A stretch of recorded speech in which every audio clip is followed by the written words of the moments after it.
voices you trust. John Mark, Sean Brace, and Ray Dunn. All Philadelphia, all day. 97.5 The Fanatic and the Fanatic app. Oh, we're rolling here on a Wednesday. Middays without Marks today. Johnny. Hey, Ray. We'll be back tomorrow. Sean Brace, how are you doing today? And a good morning, everybody. Great to be with you, Ray. How's your mentions going? The DMs or just the mentions? Because I feel like the mentions. The mentions, they've been 60-40, like Deshaun Jackson, half football, 40% personal. But the DMs have been interesting. And I'm look, sure. we got a 4-hour show where we're going to hit on a little of everything. And you do a great job steering the show when John's not here. Obviously, you are the great Ray How Dunn. about that? So I'm looking forward to getting it all. But there are a couple little bullet points that I promise you this. If you are one of these people out there that have DM'd me, we're in my mentions. We were going back and forth, a few people last night. And even one girl, one lady as well. I promise you, I got some bullet points that I'll hit throughout. And I promise you this, too, as well. A lot of promises in the third show. You're going to be entertained, one. But two, I'm going to look within, Ray. Looking within? I'm going to look within throughout the course of today's 4 hours. I'm also trying to look within today. This is a very reflective Wednesday here for us. It's not Therapy Thursday, but it kind of feels like it with the way we're looking at this A.J. Brown situation. Have you calmed down? Do we have a calmer Sean Brace as compared to yesterday? First of all, Therapy Thursday, book the show sheet. Please. Yep. Number Need a two. lot of it. Number two, we didn't talk about this. So this is good. This is organic. This is real. This is real. Have I calmed down? Yeah, absolutely. Okay. Still mad, though. Still mad. Still a little angry. But I'm not on that level yesterday where there was fire. There was legitimate fire coming out of your... Yeah. I was like Bowser from Mario Brothers. You were. And it was very entertaining to watch from inside of that studio where today Herr Jordan's with us. Brandon Dunsey, how we doing this morning? Morning, Raymond. How are we today? I'm doing lovely. Good to be with you here today. As I am trying to find understanding within myself. Okay? Because yesterday we started this, and when John came to me, he was like, well, how'd you react to the trade? So I went back to what I was doing. I was watching TV. I saw the Schefter notification. I was like, finally happened. All right. And then we started talking through it. And then I slowly get more and more upset. I saw Tim McManus on ESPN yesterday saying that the city was going through the stages of grief. I'm just trying to come to an understanding. I'm trying to get outside of my body and put my mind into the mind of A.J. Brown. It's a tough place to be. At 11 o'clock today, we're going to do 18 months of A.J., where we will take you through the last 18 months of A.J. Brown and the storylines that we've dealt with, because I'm not ready for the greatest hits. Wait, he's been 18 months? I mean, he's been here for 4 years. Why do we stop at 18 months? Because it's nearly 18 months to the day that he said the passing game was the problem with the offense. And it feels like it's a snowball that just continued to go down the mountain, and the avalanche took over the entire town. Again, we don't doubt Ray here. Hey, Ray. We just don't. We'll get to it. I'm trying to get to a level of understanding. And that's what I walked away from yesterday's show. All right, I was mad. I want to move on from it. But I haven't. I haven't moved on in the slightest from all of this. And I'm not to a place where it's like, you know what, good for him. Mm-hmm. Let's get a start for him. Like Jordan Mailata said yesterday, thank God it's over in the sense of I don't want to be pulling 6 different insiders' takes on, well, I don't know. Are they going to get a first-round pick? Oh, is it going to get done by June? Oh, could we go into training camp? I'm done with that. Thank God that part of it's over. But it's not thank God because the wide receiver room is less talented than it was 2 days ago. It's a less talented group right now without him.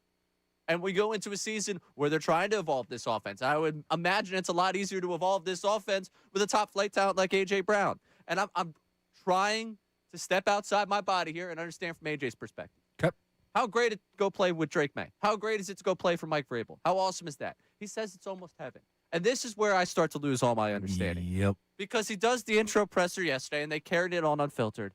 And he says this about playing in New England. Caught myself one point in practice, wasn't paying attention because I was like, dang, I'm a Patriot, you know? And just trying to take it all in as much as I can. Obviously, I got back to work quickly, but it's levels to it. And like I said, I'm enjoying it. It's obviously, I know this ain't heaven, but, it's close to it.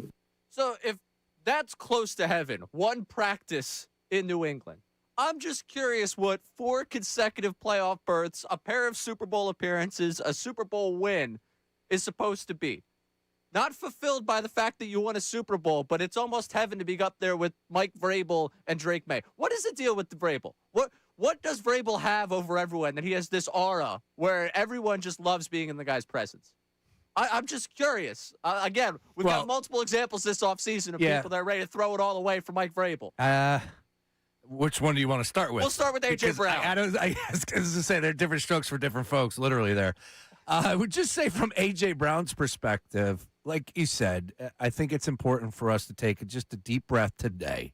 I got all my anger out yesterday. There will be plenty over a 4-hour period, I promise you that. But, look, if you're going to sit there and tell me that the New England Patriots are heaven and you were a fan from the beginning of your childhood and putting the AI pictures to the side. I love what John Kincade, and more on him a little bit later as well. Absolutely. But I loved his tweet yesterday where it's like, if you can go back in time and create an AI image of you in your childhood, what would you do? And just thought it was pretty funny. Like maybe if I could run out there and tackle Joe Carter, 93, whatever it may be. But so if I'm looking at it from A.J. Brown's perspective, right, the New England Patriots 100% since 2000 are the most successful franchise in the NFL.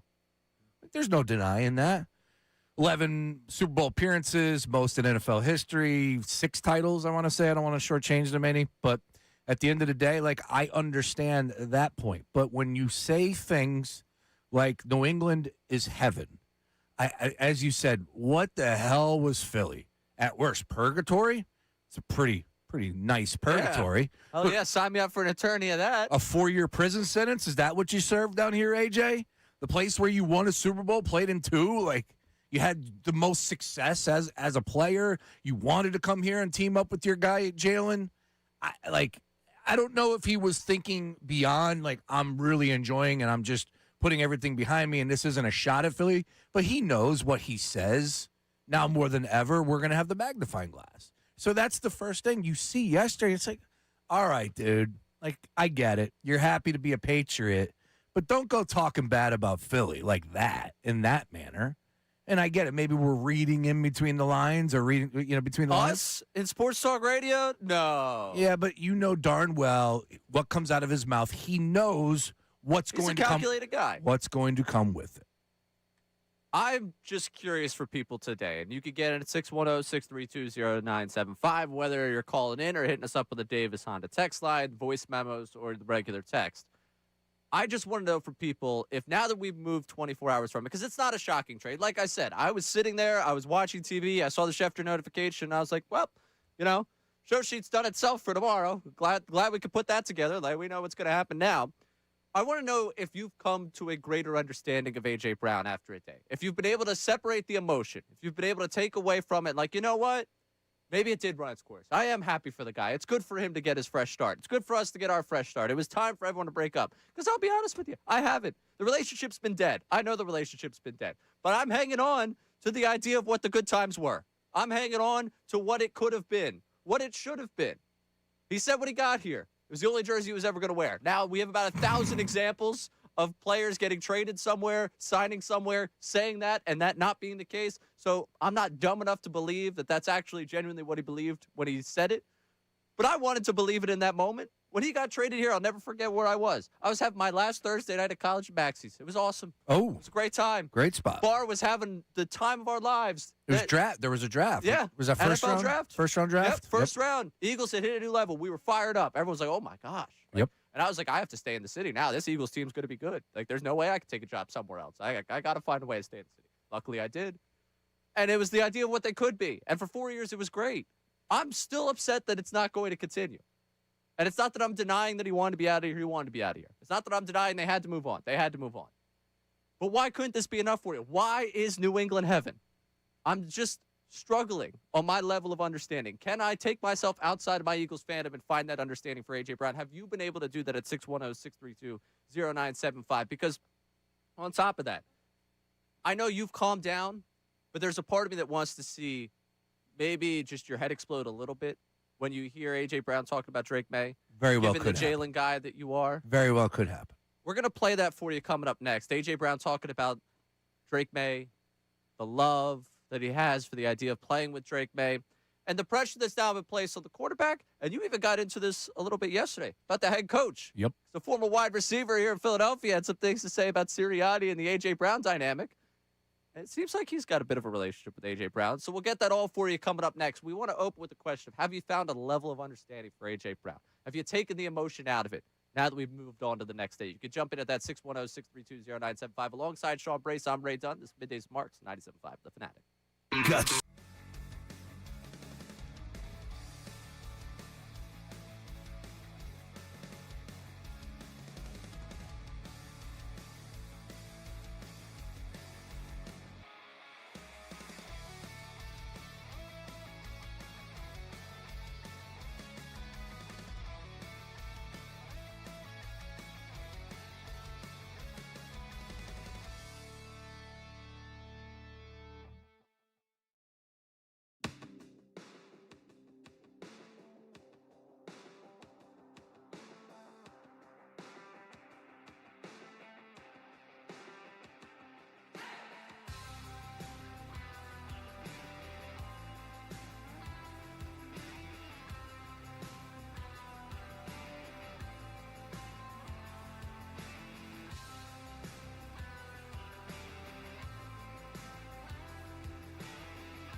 Going to do that today. I don't think. I was yesterday's show. You nearly burnt down the house, Sean Brace. Yeah, look, when it was just a whole deal of a lot of people dragging Jalen through the mud. That's not changing. I got bad news for you, Sean. You got a summer of that. Yeah, but that's fine. I get it. And look, well, it's good, right? In the grand scheme of things, we got something to talk about during the summer times. Like, I'm happy for that.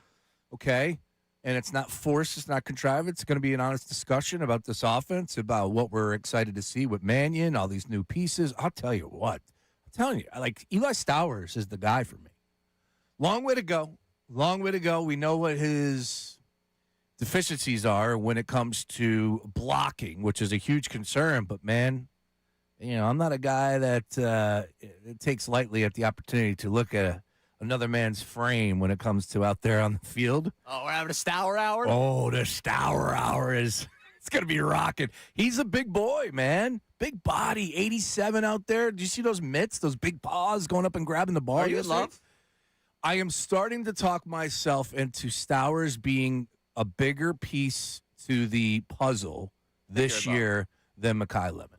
Whoa. Yeah, all right. I think Stowers kicks the door in. Now, we sit here on June 3rd, If he can't block, how much is he getting out there? 13%, Look at that frame, 12%. man. How could you not use it to block? Come on. I get it. We got a long way to go until I could get too crazy. But right here, right now, Jordan Matthews was excited about the guy. You want a warm take? I could give you a warm take. All right? I can muster up a warm Burn take. down the house. See, I can't do that. But I can warm it up by saying Stowers will be more important to this offense this year than Mekhi Lemon. That's pretty warm. Clip it. That's pretty warm. Clip it. That's hot. I was going to say, right? Pretty hot right there. Yeah, but what are your expectations for, again, both these guys are rookies. Well, and this is me here. You walked me into this, and I've been waiting for this one because I'm going to take a little ISO for about 30 seconds right here. I understand everyone's talking about teammate chemistry, and, you can't have that distraction in the room. And the idea that they're a better team is that you don't have to deal with everything that comes with A.J. Brown, and that's what makes them a better team. The only reason this Eagles team will be better this season than they were a season ago is coaching. This is a less talented team at this point right now on June 3rd than it was on June 3rd coming into last year. It is. I could walk you down through the steps of the whole thing, but when you talk about what does Mekhi Lemon have to be, Mekhi Lemon is wide receiver 2, or who else? Hollywood Brown? Elijah Moore? You should start going through the options here. It's not I'm so excited. No, you're joining a team that has aspirations to win its division again and compete for a Super Bowl. You got to be something. I understand he's a rookie, but guess what? Welcome to the big leagues, bro. This is how this works. I need you to be, if not the second wide receiver in this team, a really good number 3. I can't have Sean Mannion doing what he did in Green Bay for the last couple of years. We got a lot of guys in this room that we think we could be something, and none of them are truly a number 1 wide receiver. Devontae's the number 1, but when it comes to the rest of those guys, I need one of them to establish themselves as a number 2. But I go down this roster, it's all right, wide receiver 1, you still got one. That second wide receiver spot, not as good as a season ago. Going into last year, felt good about that offensive line. Found out they're all banged up. We had 2 of them go down to Columbia for their health. They went down to Columbia to fix themselves. That's a little concerning for me. I could use some fixing in Columbia. Hey, man, you know what? Philly sports trips. Let's call them. See if we get Columbia trip to go down there and go wherever they went to get their bodies fixed up. Safety position. It's Drew Makuba and who? And we're all of a sudden all sold on Drew Makuba? Linebacker. Hey, love Zach Bond.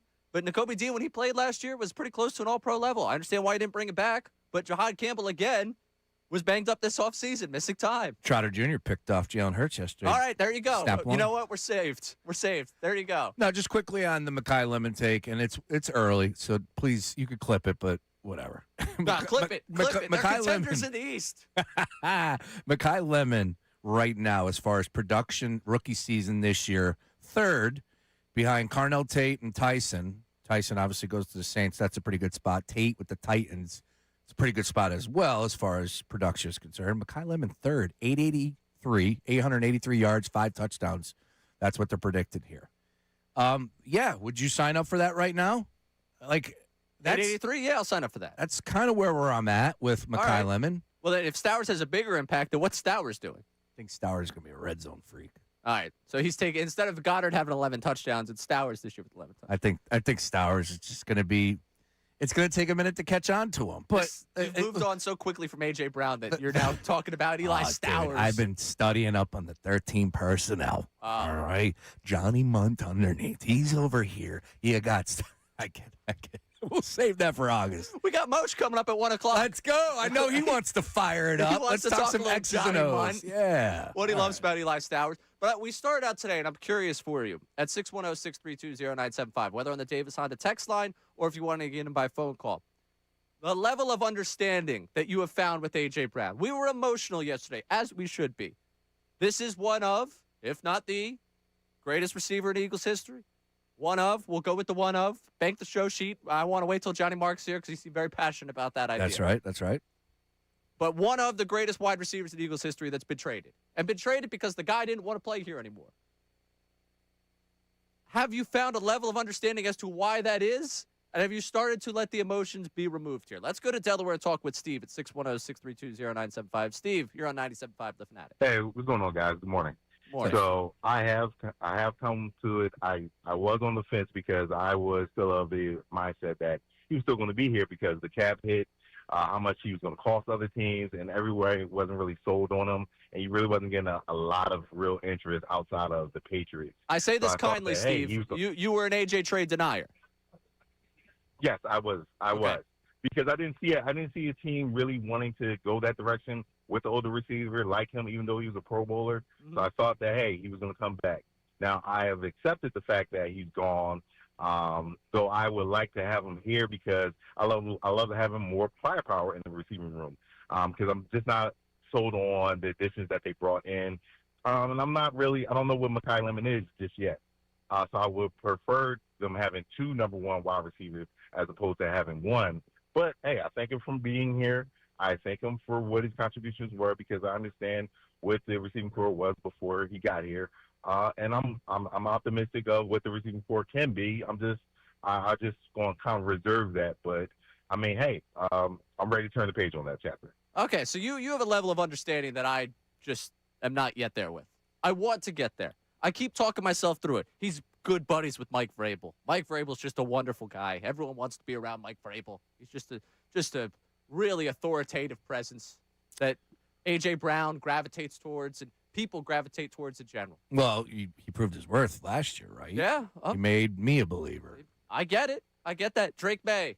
Oh, the slants. Oh, the way he throws a post. I mean, just beautiful. There you go. So you're rolling your eyes there at the Drake May stuff. Well, again, if we look back at last year when it comes to Drake May quickly on this, because it's not really all about him. I guess we can compare him versus whatever. Like We're going to get there. Drake May throws a great deep ball. I'm not here to deny that. Drake May was a big-time draft pick for the New England Patriots. A lot on his plate. Understood.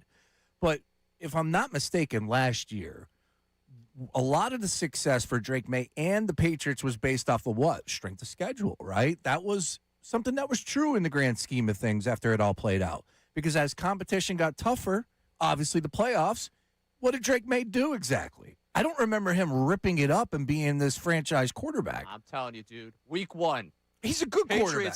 Patriots Seahawks. He's a really good quarterback. I need multiple interceptions and AJ to go for like 3 for 21. Is it going to be heaven then? You're going to be living in heaven if you lose the Seahawks week 1. You only end up with 3 catches. He's a really good quarterback. Where are you taking him in fantasy? Let's start there. I think he would be a good, if everything works out with AJ this year, sure. I think he's going to put up numbers, and that's only going to help him make life easier. But that strength of schedule is going to be a little bit more difficult. The book is going to be out there. AJ Brown apparently has a little worse knees than what I thought. Yeah, clearly. His knees have been the second biggest talking point about this whole thing. But when you have a report that a team doesn't want to make a move like the LA Rams, who were pretty aggressive this offseason, and they simply said, not in those words, but according to Jeff McClain, that was based off of his knees, then, yeah, there's concern there. And, oh, by the way, let's hit rewind to yesterday, where we talked to many people over these last 2 days. Excuse me, but John pointed out that, like, if this is not a Mike Vrabel-led team, A.J. Brown is not there. The Patriots don't make a move for A.J. Brown if it's not for Vrabel. And I know, like, that's not a shock, but just, like, understand that. Yeah. He's not in New England if Vrabel is not the head coach. The only reason why he did is because they said, you know what? You've proved your worth in year 1. This is your guy. This is the guy that's going to get us over the top. Let's go ahead and bring him in. So you know me. When I'm hosting, I still have the side out of the YouTube chat. Love the YouTube chatters. What up, everyone? You can watch the show on YouTube, 97.5 The Fanatic. Hey, Ray. And I see JM, because we're talking about Drake May. We're talking about the schedule that they played. And he said they had a comparable schedule to the Eagles in 2022. Knock it off.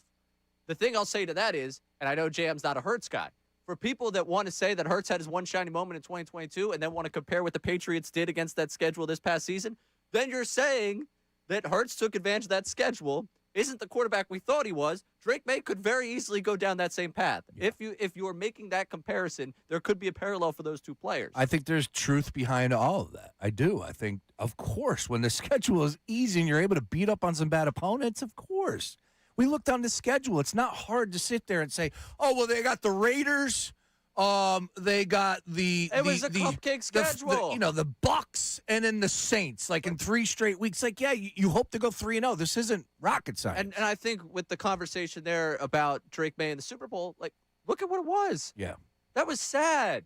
It was a sad Super Bowl. You can come back from that. You could, but also give credit to the defense. Yeah, the Seahawks, pretty good defense. Pretty good defense. And I'll give credit where credit's due. That's why I'm banking on them to have a big game week 1 so we can have the A.J. Brown conversation. How about that? Nice work. Connor Thomas and I were down in AC, and 2 of us looking at each other like, wow, this stinks. This game's terrible. What are we like? Oh, you guys had a good time. Yeah, we had a great time down there, but it was like, wow, what are we supposed to do with this game? There's nothing to be had here. It was like the third quarter. We're like, casino floor? You know where I want to go down in Atlantic City? I'm dying to get down there. Where? The new Caesars outside place they have right on the beach. Oh. Oh, yeah. All right. Can we make a road trip? You want to make a couple phone calls? I mean, you know. I'll be in the area this I weekend. think we know. There's no shot my wife has let me out of the house this weekend. However, Okay. All right. we need to make a phone call. Yeah, Yeah. we'll- the Caesars Beach Club. Man, that thing looks good. Though I will say the one casino I'm making a trip to this weekend is Live Casino. We'll be at Live Casino 2 o'clock on Saturday. Oh, hey now. Look forward to that. Yes, Some you more were there soccer. last Saturday. That's right. We got a friendly this Saturday, 2:30, USA Germany. Big time. Ready? Fanatic FC. We'll be Big talking all time. about it. All right. We mentioned Drake May a couple of times here. I want to get to what A.J. Brown had to say about Drake May because I just really, and I'm going to ask, Austin's filling in YouTube today for us, right? Austin's got YouTube duties for us. Austin, if you could just get a solo shot of Sean Brace as A.J. Brown talks about Drake May, just so we could see the Jalen guy react to what A.J. had to say about Drake May. So we're going to play for you now. Here's the opening presser. Here is, are you excited to play with one Drake May? Everything, man. I was watching him today. Obviously, I'm learning the plays and, out there with him. He can make any throw. He's very poised. Like, he kind of took over to me. Josh was speaking, and he, kind of cut Josh off, not in a rude way, but, he just kind of took over, and it says so much from a young guy, to know what he's talking about, number one, and to lead, and to be the voice of this team. So, when I heard that, I was like, wow. That was impressive. Obviously I heard great things about him, but that part alone tells me a lot about him and how much he loves his job. All right, couple key takeaways there. Words that I wrote down. Take over, right? Yeah, taking over the offense, taking control. And again, AJ's very calculated, so he knows every single word that is coming out of his mouth. Every answer that he is given right now is going to be combed over and looked at with a magnifying glass about how it compares to Jalen Hurts. If you were to give A.J. Brown some truth serum, Ray, I honestly think he might say Jalen stinks. Hey, man, Jalen stinks. He's not a good quarterback. I think A.J. might say that. I really do. And Jalen Hurts might be the worst quarterback that A.J. Brown has ever had. Ryan Tannehill, come on down, apparently. Hell, Ray. It's hell here in Philly. He served 4 years in prison down in the South Philly complex. He made over $100 million in hell. Don't get me going, man. Don't get me going. Don't get you going? Yeah, I'm what's getting. the point Yeah, to life here if I I'm can't- going. I'm going. All I know is, look, there is a lot to like about Drake May. I get it. I always looked at Jalen Hurts as a damn good leader. Am I off on that? Honestly, like, I don't want to yell right now, but am I Okay. off? You can yell. Am I off on Jalen Hurts being a good leader? Like, what is Jalen Hurts good at? Football.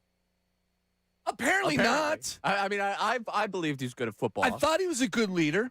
I thought he was a successful quarterback. I thought he had some pretty good athleticism. I've seen him throw the football over the middle. I know people want to make the case that this guy stinks and he can't throw the football over the middle. He's Drew Brees. He can't see over the line. He doesn't have an arm. Like, the things that are being said about Jalen are just ridiculous right now. And you know what? AJ is piling on. He is. Whether he intends to do that, but a very calculated Brown. See, he doesn't intend to do that, Sean, because what you're forgetting is that he has a lot of love for Jalen Hurts. Yeah, And he hopes that he accomplishes everything that he sets his heart to. Sets his heart to. Oh, Yes. how pretty that was. Yes. And he appreciates everything they did together, and people just drift apart as adults. I'm all about, being appreciative of the success that they had, and I'm okay with moving on. I get it. But, man, like, that's what I'm looking within more than anything today, Ray, and I was last night. It's like, how off am I on Jalen Hurts? Like, I think Jalen Hurts is a stud of a quarterback. I would, yesterday we ended the show talking about how Howie Roseman and John views it that Howie was not happy of having Jalen Hurts as the quarterback. What? Am I off on that? Like, tell me, right? I can take the criticism, people out there. If they want to call in and say, Brace, you are too close to the ring of fire. You come in here wearing a Jalen Hurts jersey. Of course you're going to be a little biased. I'm fine with that. But, like, I look at Jalen Hurts as a pretty damn good quarterback. Yeah, I agree. I mean, I'm not a Jalen guy to the extent you're a Jalen guy. It's hard to be honest with you. Like, It's hard to be a Jalen guy, the guy that's played no. in 2 It's Super hard Bowls. to be to your extent. You know, sometimes it's like, you know, we talk about burning down the house. You know, I kind of feel like you are out at the front line. Me, I might be like, you know, kind of like, hey, I'm taking the shots when I need to take them, but I'm also ducking for cover. You're ready to run right in front, you know. If A.J. Brown is the most successful wide receiver in franchise history, doesn't that make Jalen Hurts the most successful he is. quarterback? But I'm out in front. you're out in front because you're looking at the past in this one. If we want to talk about Howie Roseman and where they're at with him as a quarterback, don't you think they would have given him a contract extension this offseason if they believed that there was no question marks about where to go And forward? I appreciate that. You mean to tell me you don't think a contract extension's coming? That's not what I said.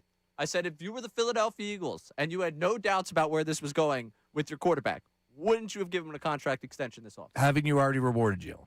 You have, Okay. for sure.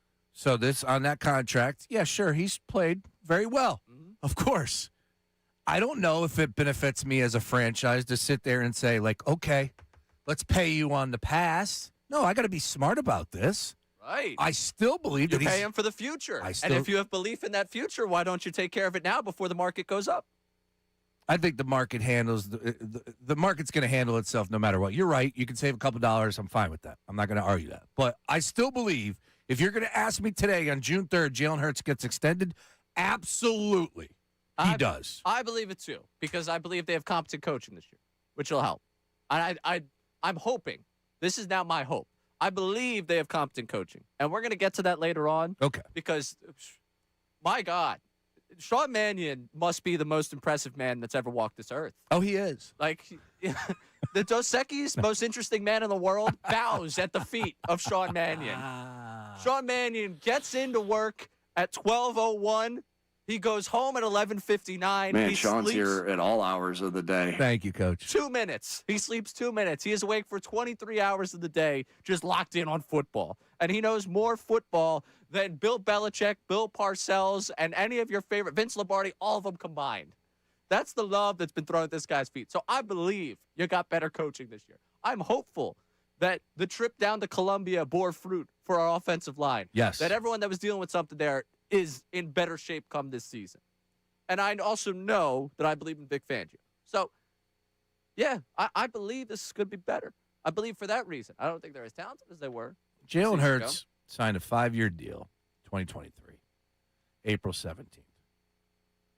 110 fully guaranteed, and that at a signing and 126.5 million Right. fully guaranteed complete. So, in the grand scheme of things, I think Jalen is happy. Does he want? Of course, right? Like that. Not even Jalen. Agents are doing their job. They are absolutely talking about a contract extension. Is that going to happen this year? Probably not. But I would highly doubt that Jalen Hurts isn't extended.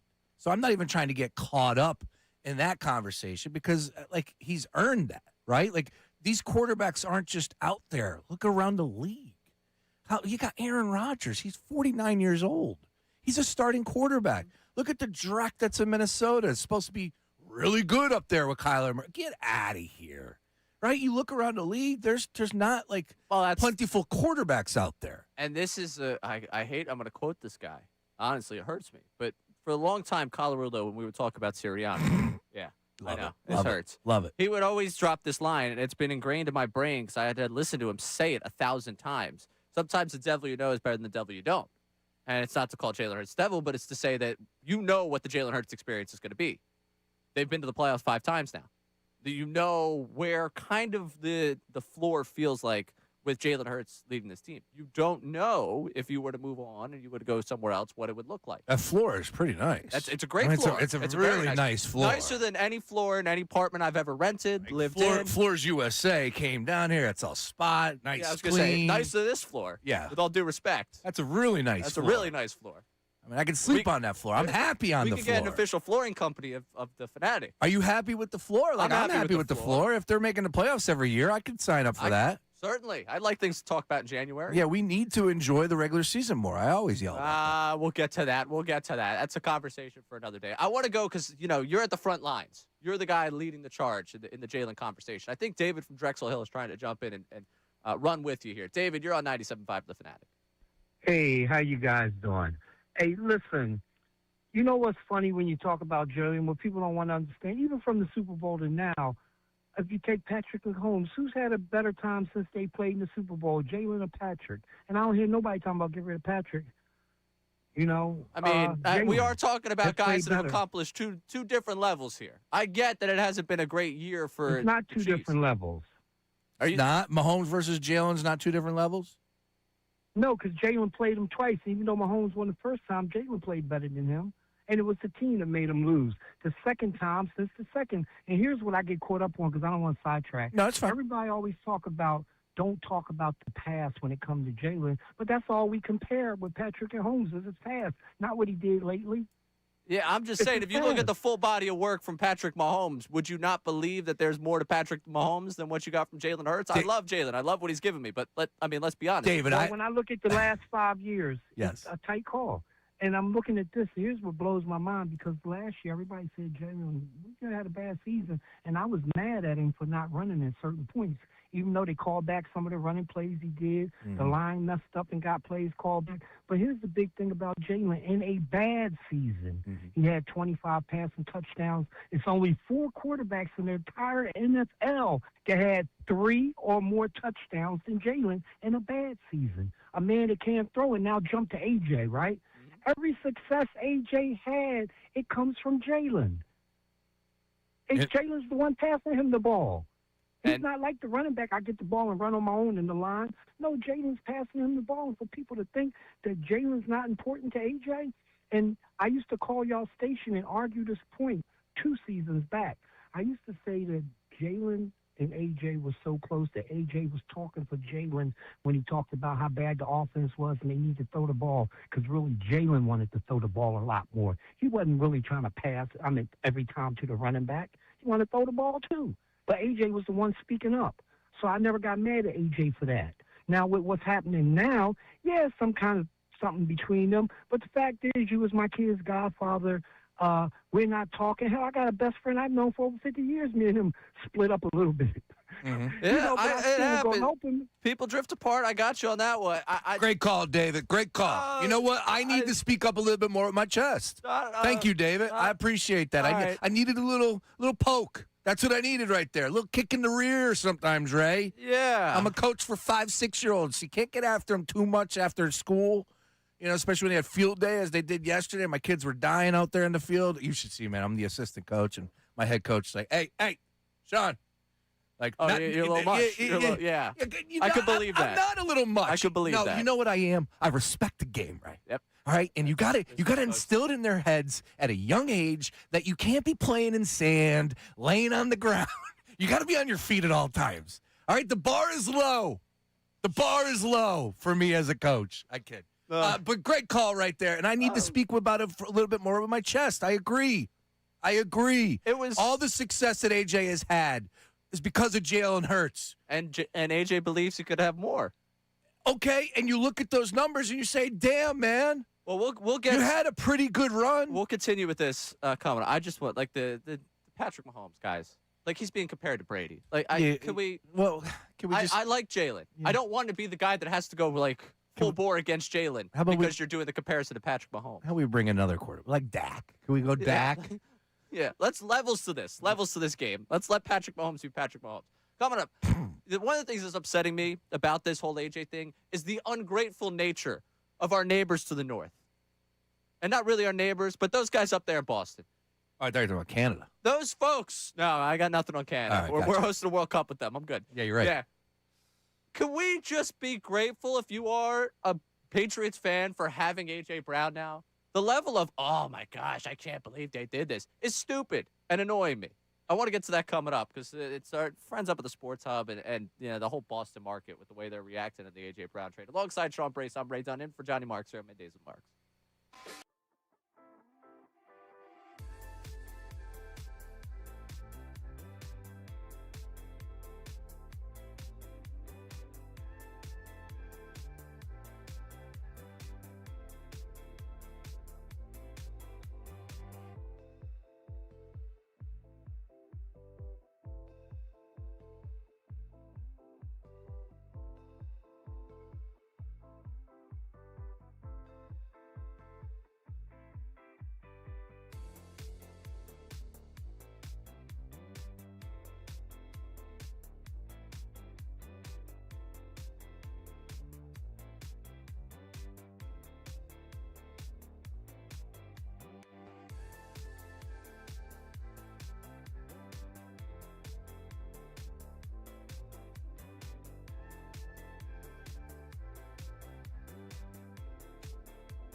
Stay on target. Stay on target, Sean. Stay on target.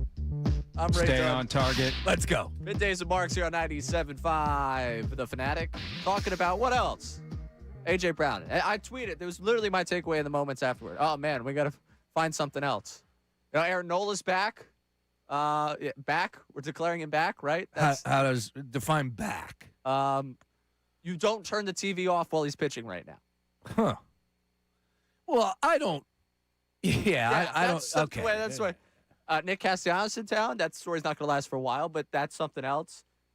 New president of basketball operations. We got to start thinking where we're going with this. We're getting into June here. The AJ things.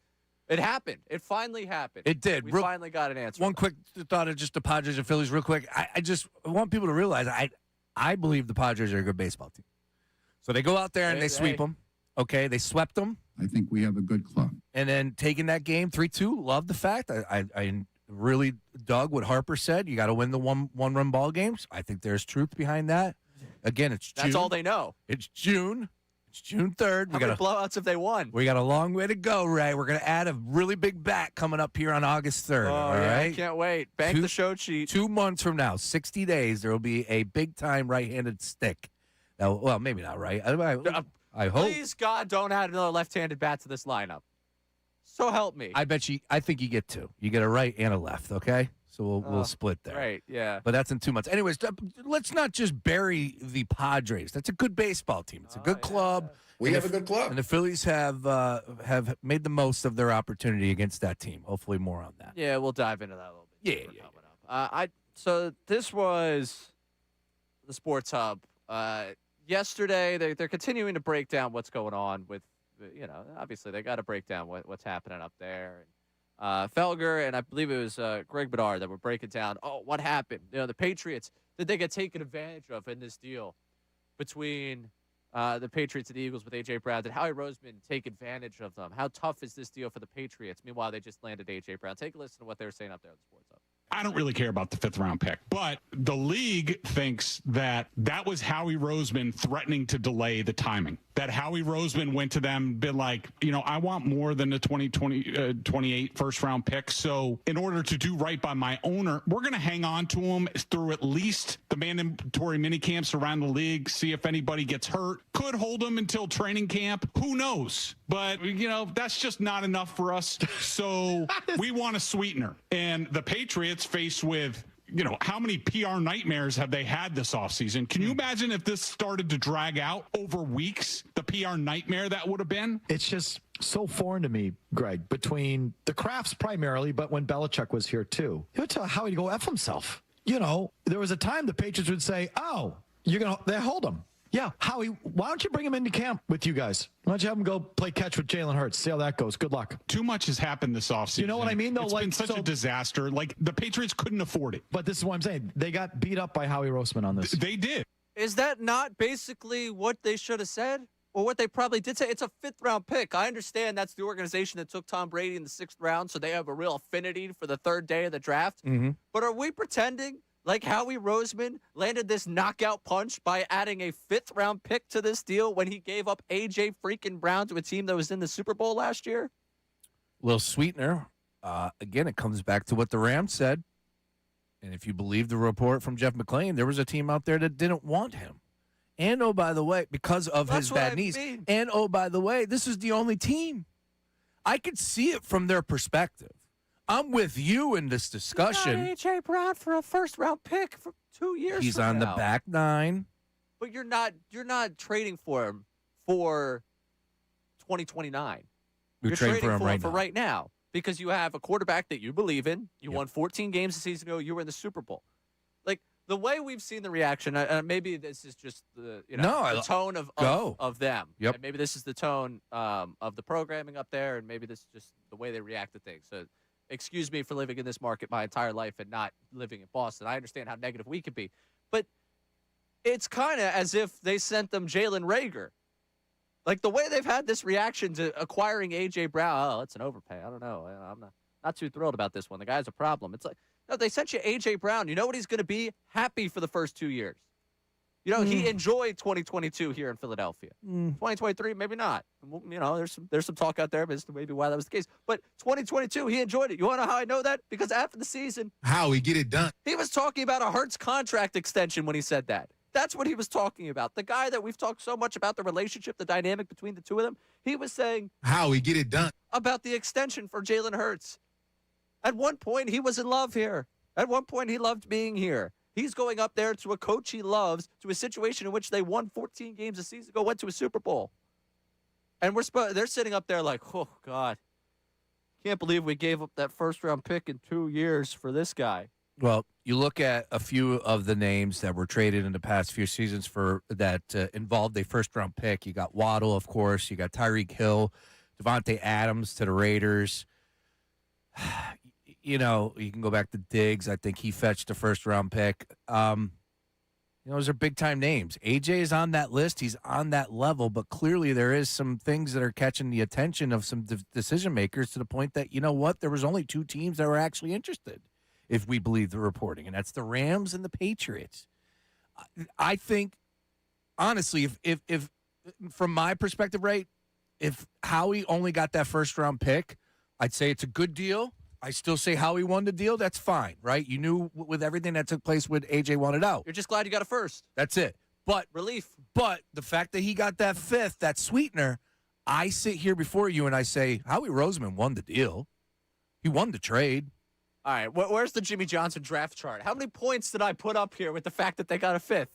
But you realize, you know this. You're in this business. These guys, these general managers who are good at what they do, they get that and they change it in for this. I get it. And it adds here. And it gives them more ammunition at the right point in time when it's an offseason or an upcoming draft. Yeah, I mean, good for the Eagles. They got that 5th-round pick. I'll be tapped in next year, the 5th round of 2027, just Hey, dying man. for, you know, Look at the Carson Wentz deal. Look at all the tentacles, all the branches that came from that tree. Right. And now here we are with AJ, and that tree continues to grow, Right. Ray. Yeah. We're dropping acorns all over. Who knows what that 5th-round pick's going to turn into? We talk about the first-round pick when it comes to that deal. They got a first-round pick. Yeah, but that 5th-round pick could be important 2 seasons from now. I want you to grab this right now. Or next right? year. I'll walk to Boston if that 5th-round pick becomes a Hall of Famer. Oh, wait a minute. Is it all pro? You know what? All pro? All pro. Lock it in. I'll walk to Boston if that 5th-round pick's an all pro. Dude, The first of lights will all, be off here. You know, we'll be long. You and I, maybe we won't even be speaking by then. But I'll make sure to make good on that bet. well, I know that Godfathers don't really, last. Well, when you take the Godfather title away, Dude, Boston walk is that's a couple days. I'll walk it. All right, I got friends along the way. I'll figure it out. I'll look. All right, coming up, we're going to do the 18 months of AJ because that's what this has been. It's been almost 18 months since A.J. Brown said the passing game was the issue. We're going to take you through, step by step, the chaos that we went through, the timeline, reliving the chaos of the A.J. Brown era, the end of it here in Philadelphia. How long did it take you to put this together? Quite a bit. I got in early today. Give me the time. How long? There was quite a bit last night. That was probably like a 45-minute last night, and So then a couple got hours? in here. Yeah, Okay. yeah. So we've got a breakdown of that. That's coming up next. Alongside Sean Brace, I'm Ray Dunn. This is Middays with Marks. Now on 97.5 The Fanatic Sports Update. Was it personal or all about ball? I'm Brandon Dutz, and with A.J. Brown being traded, it sparked a ton of conversation about his relationships with teammates, the locker room chemistry, and feeling within the organization.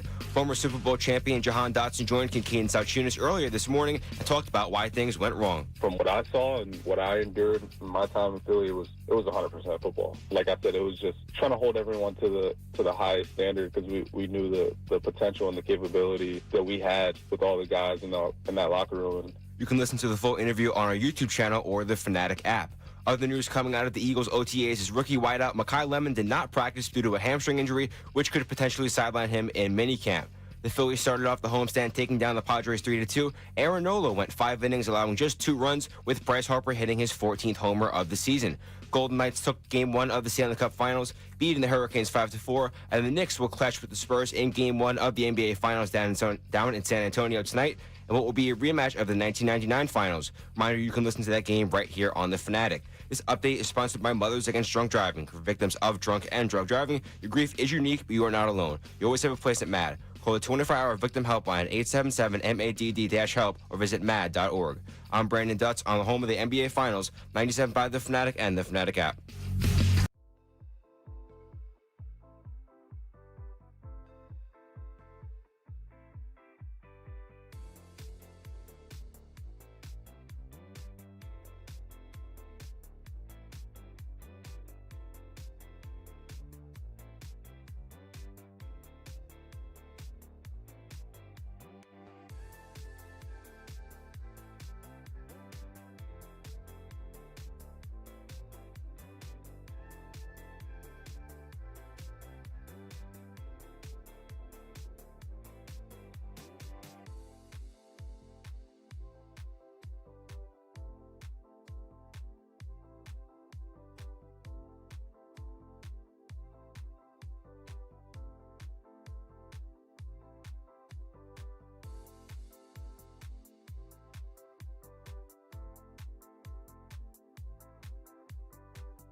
know my issue, Sean Brace.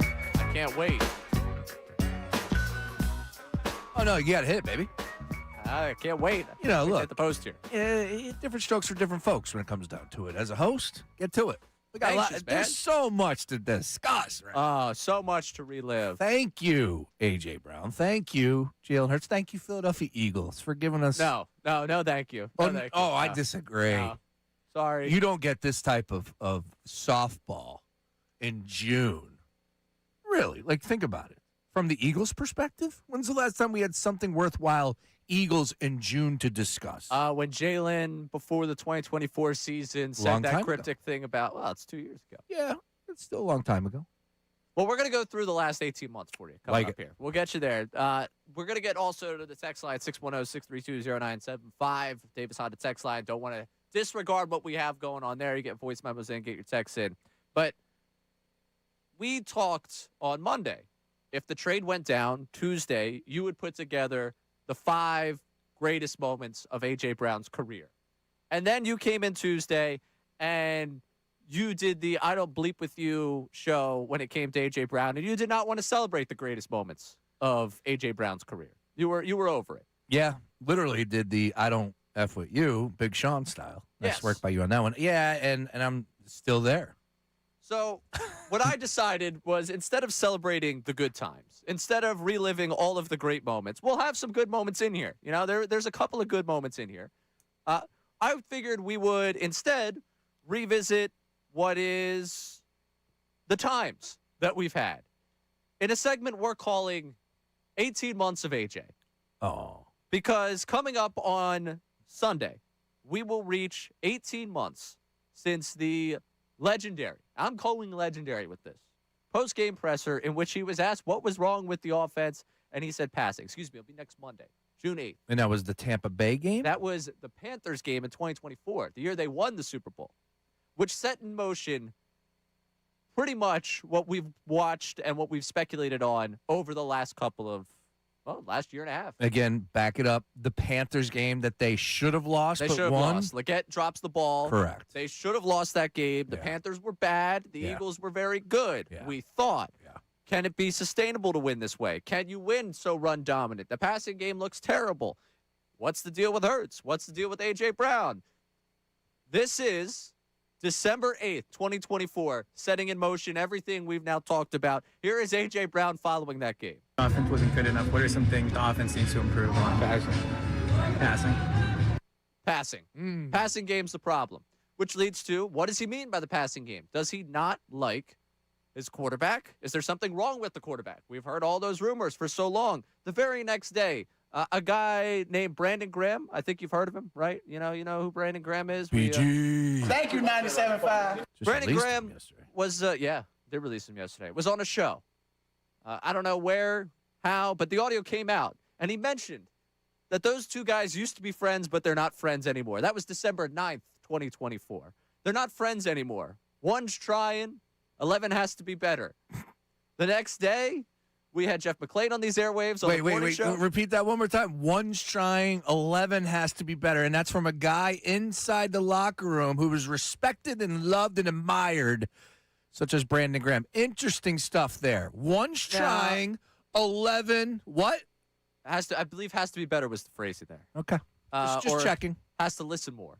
Because if you listen to guys like Bill Colarulo from 2 to 6 here on 97.5 The Fanatic, nobody likes Jalen. So I want to take you down off the high horse for a second because it was also Brandon Graham that reportedly that year had to go with Big Dom to Jalen Hurts' house during the bye week, talk about being a leader. Damn it. And then Jalen Hurts also had to meet with Nick Sirianni, go through couples therapy on that bye week. So, I mean. Damn it. Nobody's flawless. Hey, Ray. Nobody's flawless in this Except for world. you, Ray. Except for you. I'm flawed. Incredibly so. Jeff McClain came on these airwaves the next day talking about the Brandon Graham comments. I swear. Oh, yeah. He did. Hair Jordan over there. Hair Jordan. That's all right. Oh, what do we got? Come on. Hair Jordan. What is going on back there? Let's go, Hair Jordan. All right. Well, we'll go move on. Okay. He said, hey, they're not really friends, the whole thing. Played in the whole bit. All right. Next game was the Steelers game. They go, they play Pittsburgh. And A.J. Brown scores a touchdown. And they dance together. Here's A.J. Brown scoring that touchdown against the Steelers the following week. Second and goal. Hurts firing wall caught. Who else? A.J. Brown touchdown. The passing game looks great. It did. Oh, and that was a good Steelers defense too. They looked good. 10-4. Good Steelers team. 12-2 Eagles. 27-13 final score. Oh, the passing game looked great. A.J. Brown had a big day after the game. A.J. Brown, what did this game mean to you? That was our moment to tell everybody to shut up. Jalen Hurts, when you sit down to the podium, what did you say to the people? So that's what y'all want to see, huh? Boop, boop, boop. 25 of 32, 292 touchdowns, Ray. The boys are back for a little while. Then we get to the playoffs. Remember that January 12th, 2025, Eagles, Packers. Offense didn't look too great. A.J. Brown on the sideline, opening up his favorite book, Inner Excellence. We were introduced to Jim Murphy forever. I actually read a good amount of this book. I did a dramatic reading of it on the air. After the game, A.J. Brown describing what it was like, why he had his book out during the game. That's a book that I bring every single game. And, you know, my teammates call it a recipe. You know, that's the first time I heard that y'all got me on camera. But that's not the first game. You know, it got a lot of points in there. It's a lot of mental game, a lot of mental parts about it. And, you know, because for me, you know, this game is mental. You know, I physically believe I can do anything and everything, but, you know, I got to make sure I'm mental good. So it's something like how I refresh every drive, you know, regardless of if I score a touchdown or I drop a pass. I always go back to that book every drive and just refocus, and nothing matters, nothing happens, and just relog back in. But, you know, so.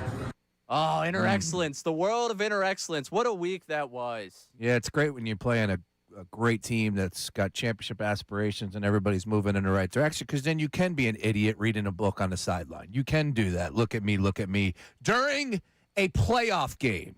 I have to say, I think a playoff game, look at me. And again, we were saying this when it happened, but in the grand scheme of things, there were bigger fish to fry, right? Like, this is we knew how good this team really was. So you're not going to get too crazy and animated over the fact that a guy pulled out a book on a sideline during a playoff game.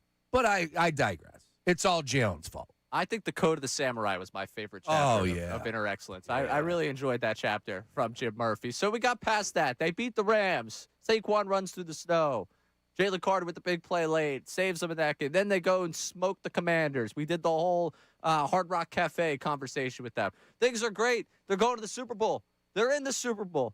A.J. Brown gets his Super Bowl touchdown. Hurts lets it go complete. A.J. Brown, he's in. Touchdown, Eagles. Listen to that crowd. Listen to that crowd. The good times. They won a Super Bowl. Right? Everything should be good. Right, Sean Brace? Everything should be good. Everyone should be happy. Right? Mm-hmm. Oh. And then instead, I thought my hard work be justified by winning it all. It wasn't. My thrill for this game comes when I dominate. It's the hunt that does it for me. Me. Just 2 days after winning the Super Bowl, A.J. Brown not fulfilled by it. But later that week, he had a chance to have his moment at the podium, at the parade, letting everybody know you got it wrong about me. They said I was a diva. They said all I care about was stats. You're going to get all those things wrong about me, but one thing you can get right. I'm a champion. Hey! Oh, the roar of the crowd. Man. He's a misunderstood superstar, isn't he? What'd you do for parade day? We're broadcasting from down there. Yeah, I was running around like a maniac. Yeah, I was absolute lunatic. I was doing man on the street. Yeah. Yeah. I was credentialed. I was running around like a nut. Yeah, it was awesome. Yeah, it was a good time. Yeah, great times. Great times. Hopefully we get to do one of those again. Yeah, that'd be fun. That'd be fun. But hey, he had his moment. And then this weird thing happened. This weird phenomenon opened up over the offseason last year, where people just started talking about A.J. Brown getting traded. He just won a Super Bowl. Now, there was a lot of people up in Boston that started running with this. And not just up in Boston. I'm talking about the Herd. Colin Cowherd. On March 3rd, 2025, they won a Super Bowl less than a month ago. Here's what he's saying on his show. Yeah, I'm about over chatty wide receivers calling out quarterbacks. Like, let's be honest about this team with Devontae Smith, Dallas Goedert, Saquon Barkley in that O-line. You could move off A.J. Brown. I was the idiot. I was sitting there. Why would you trade him? He's happy. He won a Super Bowl. He's not happy. I didn't know. Boston knew. They ran with it all offseason. Then A.J. Brown shows up to camp, talks about what fulfills him and what he's looking for in this game. I'll say like 2 or 3 days afterwards. Honestly, you know, I was so excited. Man. I was so excited to win and to try to feel that fulfillment, you know, and it wasn't fulfilling, to be honest. It was just days like these are fulfilling. You know, it's the process. It's coming out and going to war with your brothers in 95-degree heat, you know, and just really just playing the game. You know, obviously, like, we want to win and we're doing it to win, but, you know, it's a part of the process, the everyday journey, and it's the hunt for me, so. He's doing it to win. On July 29th, he's telling you to do it to win. They win 4 games to open up the season. And then he starts cryptically tweeting. He tweets out after the Buccaneers game, and then he has to answer to that cryptic tweet. He's tweeting out Bible verses. We're trying to figure out what he means about the fact they're 4-0. He had a big game week 3, didn't have a big game week 4, and he has to explain. He's like, I'll take accountability for what I posted out there on Twitter. Obviously, Sunday after the game, I let my frustrations boil over. I didn't speak to the media. I had a chance to correct my frustrations, and I continue to let it boil over. That's on me, and I'll take full accountability on that, posting that. My message on Twitter wasn't directed at anyone in the building. Not my coaches, not my quarterback, my GM, nobody. Like I said, I take full accountability. I have open communication with all my coaches and with my quarterback as well. Me and my coaches, KP, Nick, we discuss weekly about trying to get this thing on the same page. And so, yeah, here we go. All right. There it is. He takes accountability. They're trying to get everything on the same page. Oh, yeah. A few weeks later, tweets out using me but not using me. Dan Orlovsky goes on ESPN and got crushed for this, namely by people like me, got crushed by this, for saying, I think A.J. Brown just wants to be traded. I think just in relation to A.J., I would disagree that he's trying to send a message of, I want the ball thrown to me more. I think the more that time has gone on by the day, I think that there's a reality there A.J. Brown prefers to be traded. A.J. Brown prefers to be traded. Howie Roseman then had to answer about that at the trade deadline because there were all these rumors. Is he going to get traded? Is he going to get traded? Is he going to get traded? And Howie Roseman dropped the, come on, man. Well, would really like to keep this about the guys we acquired, but I think that when you're trying to be a great team, it's hard to trade great players. And A.J. Brown's a great player. He wears the C for a reason. He's an important part of this team, of this organization. He cares about winning. He cares about his teammates. And I think that when you're a team like ours that is looking forward to an opportunity to compete for a championship, just don't get rid of the guys like that. And so I feel very lucky to have him on our team and excited about the second half of the season with him. Then came my favorite part of this. Okay. We're post-trade deadline here. And he hops on with a guy named Janky Rondo. This was my favorite part of the whole thing because you had all of us here on Twitch really breaking down what Janky Rondo had to say about the Eagles and what A.J. Brown was saying. The audio here was somehow better than the Maria Taylor interview. Somehow Janky Rondo and A.J. Brown over a Twitch stream had better audio than 7 p.m. in Brooklyn, the podcast that came out this week following the trade. Tremendous. Here's A.J. Brown, and I got to give him credit. You might not love his methods. You might not love the way this ended, but the sense of humor on some of these things. Kind of cynical here, telling people if you have me in fantasy, get rid of me. If you got me on fantasy, man, get rid of me. You have to laugh at this point, I think. I chuckled. He then did he talked to the media about that stream, and this was my favorite A.J. Brown quote of the season. This is my favorite A.J. Brown quote of the season. Because after the game, I said all the right answers. I still made a story. Right? In that moment where I'm just talking to my friend, having fun with my friend, I'm not apologizing for that. Like I said, because if you have eyes, you can see that. And so, it's not that I was throwing anybody on the bus. I'm literally trying to laugh through this though. But I'm trying to make fun of the situation and to try to get through it. I was talking to my friend on a stream as if it was a leaked phone call. I was just talking to my friend about the team. It's a popular Twitch streamer. That's not my world, but he's a popular Twitch streamer. You didn't think that was going to catch some fire? You didn't think we were going to find out about that? You're on the phone with your friend? No, you're on a stream. In front of the world, AJ. Yeah. For a calculated guy, he should know a little bit more. Yeah. Or he was calculating that moment. Who knows? They lose January 11th. Him and Sirianni yelled at each other. I don't even want to listen to Sirianni trying to explain the two of them. I put that in there. We don't have to get to that. BLG, Brandon Lee Gowton, within 10 days of that season being over, comes on this very program and catches all the heat in the world. And he retweeted this, by the way. BLG, after the trade, went and retweeted that one more time, saying there was a 0% chance A.J. Brown would be back with the Eagles in 2026. I think there's a 0% chance he's back. From a standpoint of, we just said it. He's been asking for a trade. He clearly does not look emotionally invested in being here anymore. I think it's a stretch to be like, oh, they hire a new offensive coordinator, and that changes AJ's mind entirely. I mean, I just don't buy it. But A.J. Brown then goes on Michael Parsons' podcast and tells everybody that Philly's home. He loves Philly. When I got to Philly, man, Philly welcomed me with open arms. That's home, man, and I love them. I love the support. I love the accountability. I love everything else that they do. But it Philly is Philly. You have to be there to understand. You from there, so you understand. Like, And that put us all at bay for about a week. And then dudes on dudes. Dudes on dudes. Dudes on dudes. A.J. Brown, we're all Eagles here, right? And just remember, we're all Patriots. You know that, right? Are you going to be a Patriot? I'm trolling. Yeah. Oh, the Yeah. wind around the world. I'm trolling. And then finally, because we had been fighting for this for months, just someone say it. Say that A.J. Brown actually wants to be traded. Nobody believes that A.J. Brown wants to be traded. Nobody's saying it. Adam Schefter came on these airwaves March 18th and finally said the thing. Do you believe that at one point AJ and his camp have said, yes, we would prefer to be elsewhere? Yes, I think that's been conveyed at certain points, yes. Yeah. There you go. He wants to be traded. I don't know. And finally, it happens. we got here on June 1st. We also found out May 12th he was condo shopping in Boston, thanks to our friends up at the Sports Hub. June 1st, the trade finally goes down. That is the 18 months of AJ. Of all those moments, the Janky Rondo stream is definitely my favorite. If I had to go with a close second, it would be Inner Excellence, the book. The dramatic reading of the book on the air was one of my favorite moments of radio ever. Yeah. But yeah, what an 18 months it's been. Nice work by you. Yeah, to relive all those moments, and it goes by pretty quickly, too, as well. But,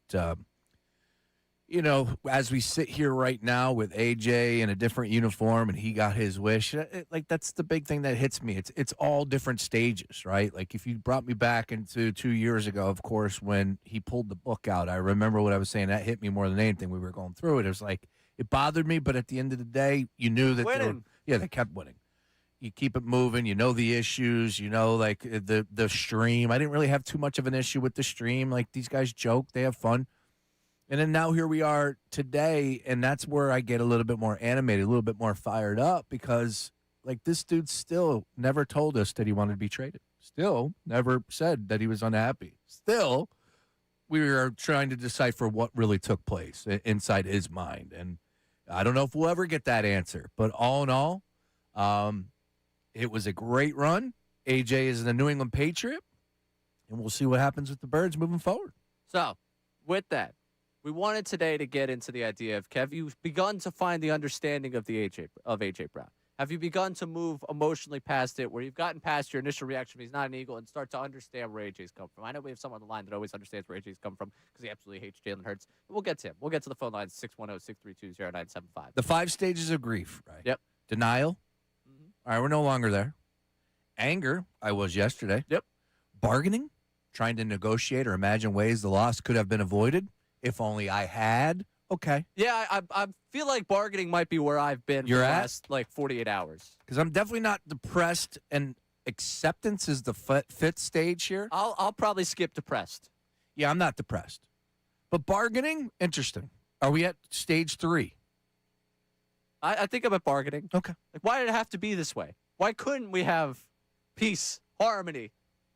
Why couldn't you bring peace? I saw Bone Thugs and Harmony are coming to Stateside Live in July. I got to get out to Stateside Live, that new stage. Looks like Red Rocks out there. That's what I've been told.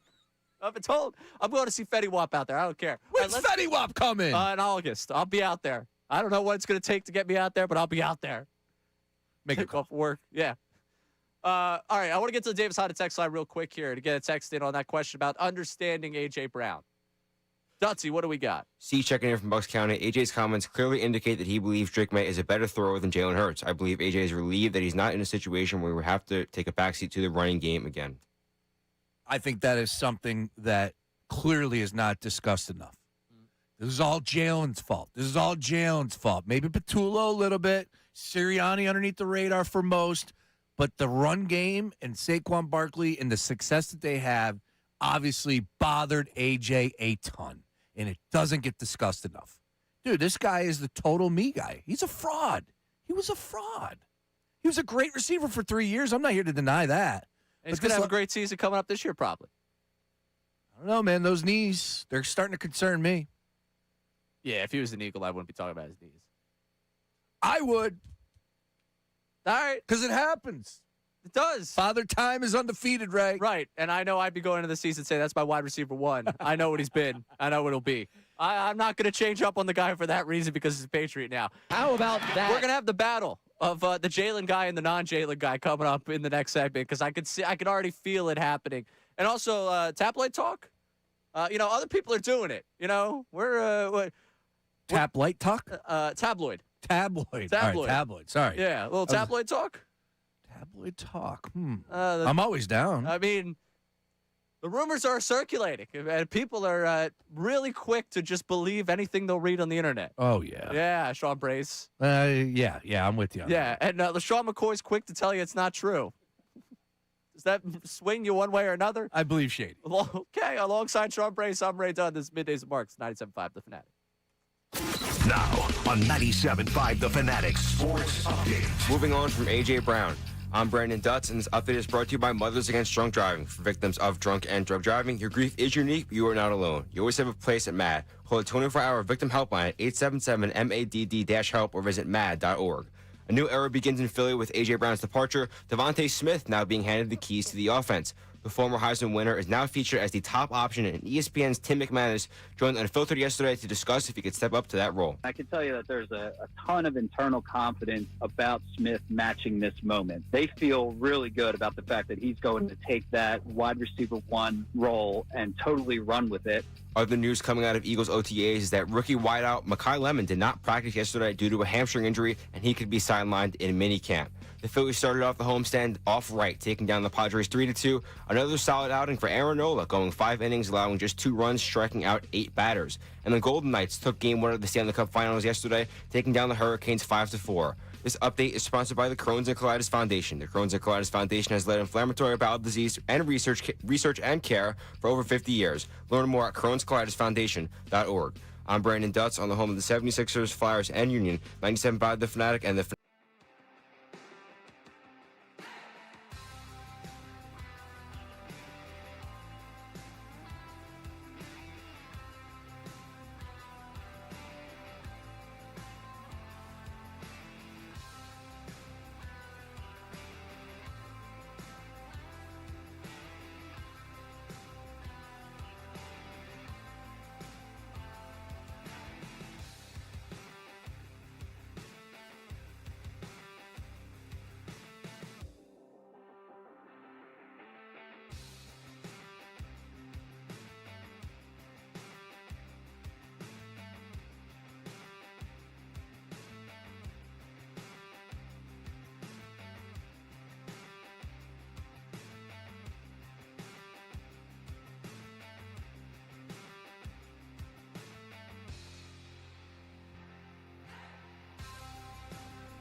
Alongside Sean Brace, I'm Ray Dunn in for Johnny Marks here on Middays Marks, 97.5, The Fanatic.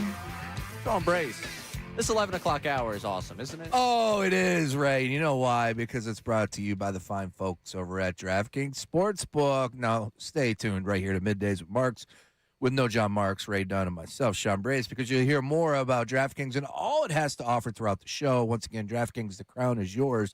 I would like to just take a quick left-hand turn, Ray, and ask you, do you respect the cup? No. You don't respect the cup. Do not respect the cup. See, I respect the cup. Oh, yeah. Put the banner up at MSG. But at the end of the day, the cup is not the NBA Finals. However, of course, I'm talking about tonight's game between the Spurs and the New York Knicks. Game 1 NBA Finals. DraftKings Sportsbook showing the Spurs at home a 4.5-point favorite. Pretty big spread for a lot of people because of the big fact that the New York Knicks have won 11 straight games. And, oh, by the way, have been off since May the 25th. Now, that's not fair because analytically speaking, the Cavs won at least 2 of those games. Nice pull. I like that. Nice work by you. Are you actually a cup guy, though? I am. Oh, stop. Why? All right. I am more so a cup guy when it gets to the Final Four. Like, I like that. It absolutely is a change in the pace and the way that they play that game. There's more emphasis from the team's perspective. Those are entertaining games. I respect the cup because you are giving me something different in the middle of December. I like that. Okay. All right? Yeah. Now, do those flashy red floors or, the new game balls are on out there, jerseys, do they get me all hot and bothered? No. But the Final Four, absolutely, there is a difference in the competitive spirit in those 2 games. 2 games? 3 games? 3. Thank you. Quick math. No, quick math. Appreciate that. So, look, the Knicks got the best of the Spurs in that final, and I don't think it's crazy to believe that.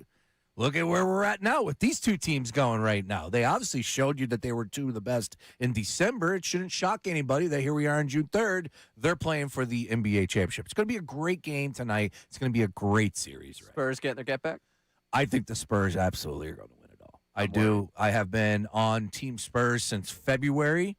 I argued with my guy Sam Ostry for many, many shows.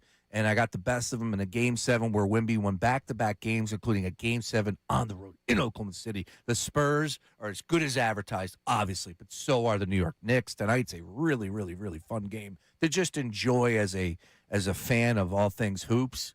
And you're going to see the alien. You're going to see a Brunson burner go off of it. Look, there are some players on the Knicks, OG at the top of the list, that can make life difficult for Wemby. Has a little bit of success going head-to-head. Limited success, but still.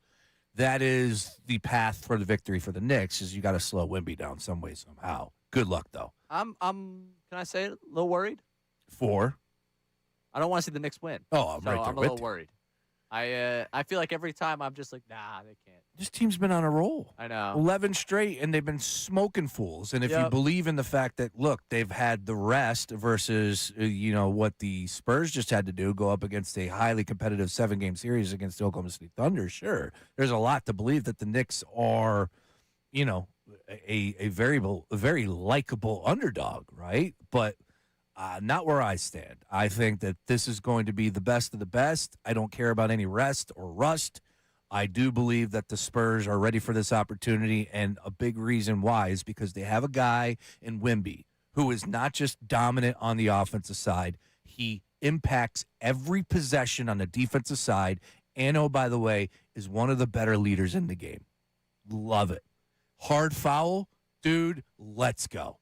I love that. They bring a toughness that I don't think the Knicks have seen yet, or that they have not seen in a couple series at least. And that's all due respect to our 76ers and to the Cavs. There's a level, not even just we're talking about skill, toughness that you kind of have to match with the Knicks. I think the Spurs have it, but if I were the Knicks, this was the matchup I wanted of the 2 teams. I prefer this to the Thunder. Well, as Andy Reid once said, be careful what you wish for. I'll be very careful what I wish for here. I'm wishing for anyone but the Knicks. That's the takeaway on that. We'll get more of that coming up later on. Tonight, though, give me a play. 4.5. 4.5? I'll take the Spurs. All right. So Spurs get game one. DraftKings Sportsbook, folks. Let them know you're listening to us right here at Middays Mornings. All right. I want to go to the Davis Honda text line. We got some voice memos at 610-632-0975. What do we got, Dutsy? Hey, good morning, you guys. Xavier from Newtown Square. Look, you guys know I was a big A.J. Brown fan, but over the last couple of days, man, it's kind of turned me off a little bit with him, man. God must work at Krispy Kreme the way he be glazing these Patriots, man. It's annoying, bro. Like, oh, it must be heaven or the closest thing to man. Shut up, bro. It was just like pissing me off yesterday, and I don't know what it is. Probably sat there in Ole Miss, wherever it was that he played college, in his dorm rooms, watching the Super Bowl, watching BG strip sack him. Probably didn't even really like BG, and that's probably why BG threw out his dirty laundry out there. You know, just the tea, man. I don't know, man. He threw me off, though. Yeah, maybe my favorite cut, and we need it on the board from what you did with the 180 days of A.J. Brown, whatever it was. 18 months. Thank you. 18 months of A.J.? They said I'm a diva. No, you were, and you are. You are a me type of guy. And look, when you produce and you win, like I can sign off on all of that. Like you're not going to have 100 guys inside the same locker room. The alphas, a lot of alpha talk these days. A lot of alpha talk. Oh man, a lot of alpha talk, and a lot of people pretending they're alphas, which is my favorite part of it. But what comes after beta? Yeah, another story for another day. What's the next Greek letter after that? I didn't learn the Greek. These people, I tell you, man. Alpha. I'm not maybe a beta. What's the next one? I don't even know. All right. Do you know, Harry Jordan? Do you know the Greek alphabet? Nope. I don't. We got to have fraternity people, sorority people listening to us. Get us the couple of letters here. What's the third one? Just leave people alone. All right, let's just do that. You an alpha? I'm not a pretender. Okay, I don't care what I am. Beta. You tell me what I am. I don't care. I am Sean Brace. I am here on the microphone 4 hours a day. I think you know who I am by now. And oh, by the way, I'm live on social media all the time as well. So make sure you're following at Sean. Are you an alpha? Mm-mm. I feel like if you have to let people know you're an alpha, it's probably not an alpha. Probably. Yeah, probably. Really, I feel like alpha is just kind of carry. I don't know. AJ, though, when it comes to the Patriot love affair, I don't even care about that. Like the rugs and the Tom Brady jersey. I guess the AI, like, you know, because the script he put out there, the graphic with all the writing of, oh, I appreciate Philadelphia, my time, thank you, where he thanked everybody. Apparently it was 98% produced by AI. I mean, to generated. Be fair, all of those statements throughout history are 100% PR generated. I understand we all do the AI thing That's now fair. where it's like, let's run it through AI and see if AI come up with it. It could be PR, it could be AI. Somebody wrote it. I can't imagine AJ was like, I'm putting pen to paper on this very serious. Point blank, he had fake love for us. The whole concept of I love Philadelphia, love my time, love the... No, man, that's fake. It was fake. It was fake. I teased it. I wanted to get to. I wanted to let Mad Mike and you tee off on one another about this whole Jalen, AJ, and Get in the ring. So we'll get to that coming up next. We'll let. I KO'd Bill Colarulo yesterday. It's a battle with Brace. Brace's battles. I think that's a new segment we got to come up with here, where it's just you yelling at someone. Yeah, I'm fine with that. So we'll let that happen coming up next. Especially Mad Mike. I've always wanted to tee off on him. Really? Yeah, he's over the top. I've also always wanted to tee off on someone as well. I just let it go because John handles it. Not Mad Mike. No, I'm not talking about Mad Mike. Okay. I got someone else coming up in the next segment that I just. Can we stop? Yeah, I'll get to it. I don't want to. The pretending thing here is driving me nuts. Alongside Sean Brace, I'm Ray Dunn. This is Middays Marks 97.5 The Fanatic. Got something to say?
Middays and Marks here on 97.5 The Fanatic alongside Sean Brace. I'm Ray Dunn. Hair Jordan producing the program today. We got Austin and Nate hanging out with us. I know Nate's just dying to get more into the A.J. Brown conversation. Yeah, when I think people that are just fired up talk A.J. Brown, Nate Tennyson strikes me as the guy that's just right now wants full 4 hours of A.J. He's so eagled up. I am really excited about this summer, this off season. Now, it's the first time that I'm really, putting my toe into the water of back to Eagles 24/7, Philadelphia sports, like where I was for 6 years with my previous stop. We mixed in everything. National, like today, I'm spending all my time on the Stanley Cup recapping and, of course, NBA Finals Game 1 with a little jab at what's taking place with the Eagles. But obviously here it's a whole different story. So I'm looking forward to this offseason because there are a lot of questions that we need answered. And, of course, Sean Mannion at the top, we got that new shiny object. Oh, yeah, man. Vince Lombardi is jealous of what Sean Mannion's going to accomplish in his career. Vince Lombardi never had a quarterback like Jalen Hurts. Oh. Excuse me, Bart Starr. Whoa. Step aside. All right. Well, literally, come on, 2026 versus what? What year was Bart Starr in the back? That's fair. All right. That's all I meant.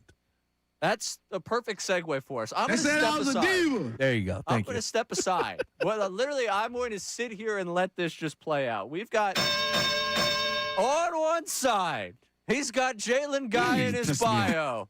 He weighs in, and I'm not quite sure, but he'll kick your ass. Too many. And a guy I've never seen before in real life, but he's driven me crazy for a million different reasons on the other side. The one, the only, Mad Mike. Hey, fellas, talk about Jalen Hurts. I'll let you have the moment. Hi, Mike. Hey, Jalen Fraud's a bum loser. And his best year when they won a Super Bowl, he had 2,900 passing yards in a 17-game season. That's loser stats. Oh, man, that could be that's loser stats, but they won games. Yeah. So make sense of that. Yeah, Sean, don't even try. Jalen Hurts is a coattail riding loser. And now he's going to pin his hopes on Devontae Chicken Leg Smith being his number one wide receiver, who's never had to play against the number one corner. He's always had A.J. Brown to take those away, and he just gets to play against the bums on the other side. Jalen Hurts is going to get so exposed this year as just, I ride everybody's coattails, and I have an all-star team all the time, and that's how I get to be a pretend fan, a pretend tough guy. All right, I want to tap in here. Well, One, that's because fine. it's a great Mickey Mouse impression you're doing. Yeah, there it is. And two, I want to know from you, because you believe he's going to be exposed this year, I want to get a bar from you on Jalen Hurts' accomplishment this year, and I want some sort of a bet of what you're going to do if he does it. They're going to go 8-9 this year. Okay. And Jalen Hurts is going to have one of his worst. He's going to throw more interceptions this year and have probably his lowest yard total this year ever. And it's because he's not going to have all world talent all the time. If he has his highest yard total passing of his career, you will do what, Mad Mike? Wow. What's that? You will do what? I will call this station and still tell you that he's a fraud loser. Yeah, that's the issue. Yeah, you can't get me with that. That's the problem. That's where we lose. That's where you lose me. So I just want to follow up here. And you can hate the guy. I just want more than the fraud lose. The fact that, he doesn't win. I mean, he is one of the franchise leaders as far as consecutive wins, dating to 2 seasons, 18 straight. I think he set the mark. He's only one of 3 quarterbacks in NFL history to win 18 straight games. It goes on and on. He also set a franchise record when he had 7 straight victories in games where the Eagles trailed by 10 points or more. I could just pull these stats out because I remember it very well that it got old turning on the microphone on Monday going, another Eagles victory Monday. Yeah, it was so tiring. But Jalen had nothing to do with that. That's the issue in Mad Mike's mind, right? It was all the other players making the plays, not the quarterback, not the guy that was throwing for 25 touchdowns last year and only 6 interceptions. And, oh, by the way, that's something I'd like to bring up too, Ray, if you remember when Jalen Hurts, previous to that long win streak where they were popping off all those wins, he was throwing interceptions. Now, last year he had the bad game against the Chargers, but that's something he took out of his game. But now everybody just said, no, man, we got to attack. I could live with the interceptions, and I think there is a certain rhyme and reason that comes with that conversation, and I can get down with you taking some shots in a playoff game. Right. But all in all, Jalen Hurts plays the quarterback position very well in my mind. I will say, I could live with the interceptions. Maybe not the number of turnovers I saw, 2 turnovers on one play in that Chargers game. Yeah, that was a bad game. Maybe a little less than that. I get what you're saying. Last year was a bad season. Yeah.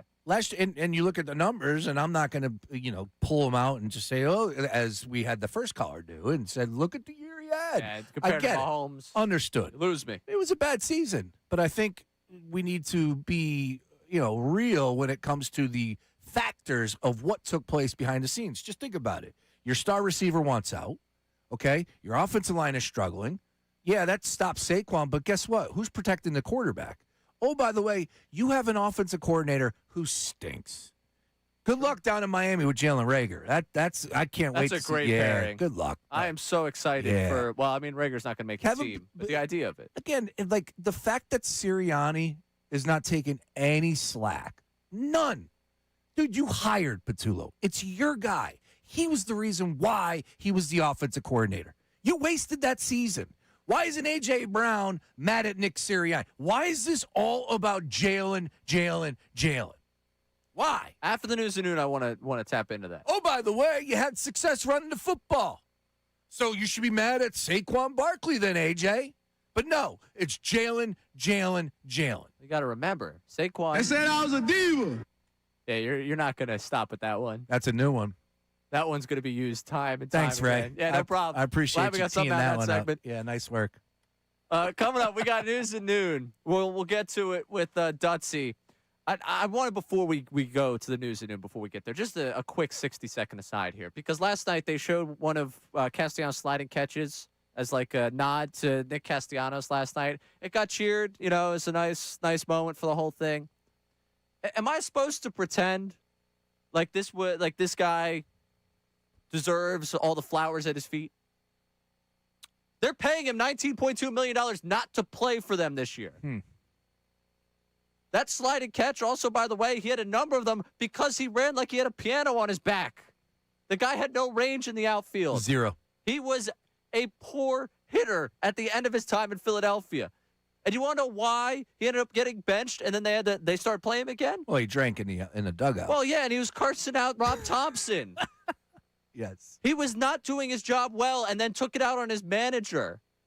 And by the way, the reason why it was a big story that he got sat down in that game is because Rob Thompson stuck by him for the longest time. He stunk at the end of 2024, and he kept playing every day because he wanted 162 games, and Thompson respected that. That's a good one. He should have been sat down at the end of 2024 for a game or two because he wasn't helping the team win games. Yes, he had a nice moment against the Mets. He had a nice moment against the Dodgers.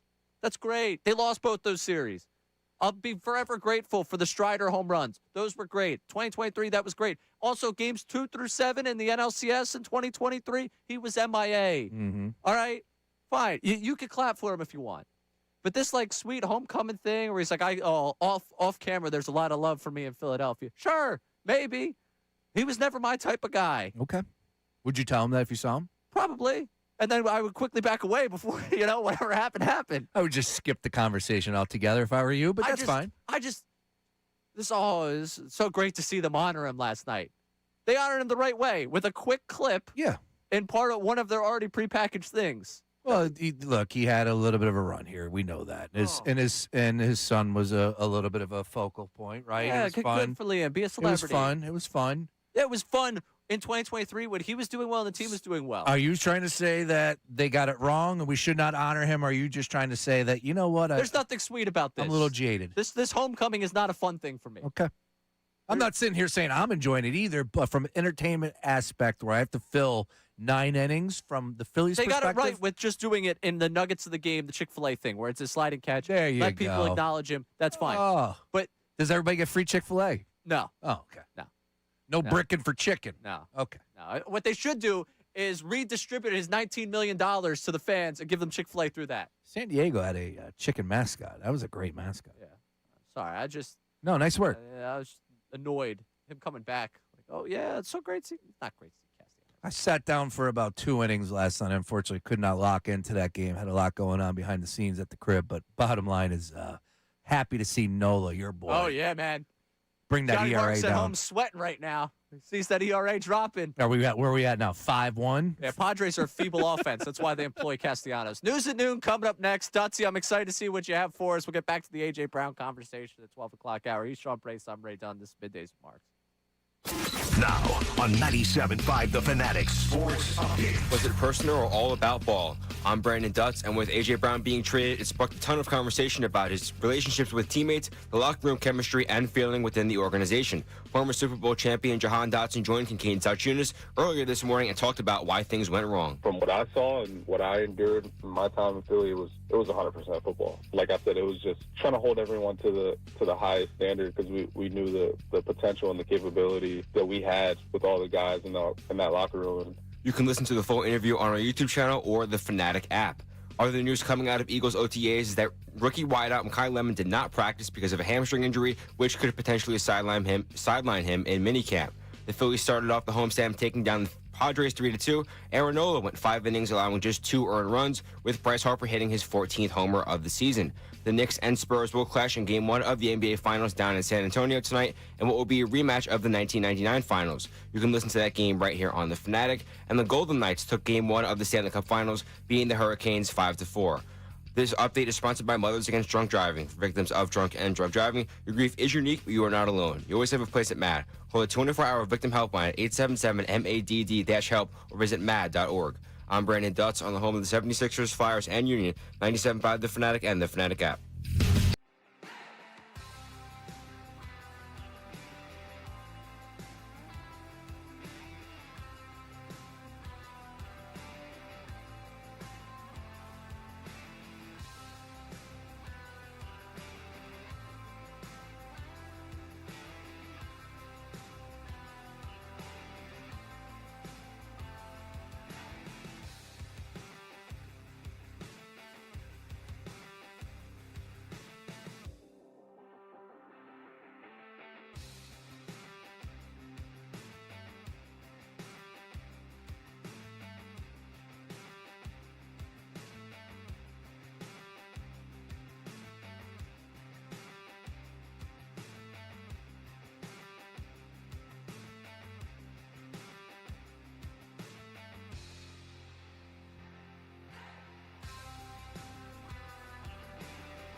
All right, you know how it goes. Hey, Jordan, I can't.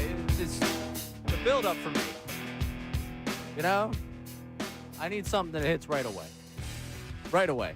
I can't be sitting here waiting, though. I'm Ray Dunn in for Johnny Marks today. Middays with Marks alongside Sean Brace. We got Hair Jordan about to deliver you the news at noon. It's a weird predicament for me to be in on this side, just knowing how much I love this segment. Also, which open you're going to use for the news at noon, which I guess we probably should have a Dutz, news at noon with Brandon Dutz or Hair Jordan. Could we just rebrand you, entirely for your... Why not? Oh, definitely. Why not? I'm curious because I don't know what your genes are like. Are you going to go bald at some point? Doesn't look like it. But Well, it's your mom's dad, right? Is what they tell you. Time out. If you're going to start talking about what makes you bald, you got to include the bald guy in the program. Time out. Before we go back to that, we did have an inquiry on the YouTube chat asking about the rat tail. Can we get an update on the growth of the rat tail? The rat tail is flowing. It is flowing, I can tell you. Oh, it's flowing, all right. It's almost like Dutz's hair, but here, I'll give it to you. Yeah, good. Give him a look. The YouTube chat. Give the YouTube chat a look. And we got, probably about 18 more days? Yeah, no, it's coming in. Oh, yeah. Oh, yeah, that's a look right there. Woo! Oh, man. Close your eyes, and you start to picture No wonder you Mitch had Williams. one of your DMs yesterday. Yeah, that's it, exactly. Mitch Williams vibes, right? No, Dutz is fine, Ray. As a man who knows a thing or two when it comes to going bald, Dutz is absolutely fine. And then, look, as far as Dutz being rebranded, I'm right there with you. He needs to be Hair Jordan. Yeah. I just worried. You brand someone to Hair Jordan, they have to keep the hair for the rest of their life. Are you prepared for a commitment like that? Yeah, if it goes south, I'll visit Morgenstern. There you go. We'll keep it. Nice work by you. Shout out Morgenstern. All right, let's get into the news at noon. How about that? Drums, please. Oh, yeah.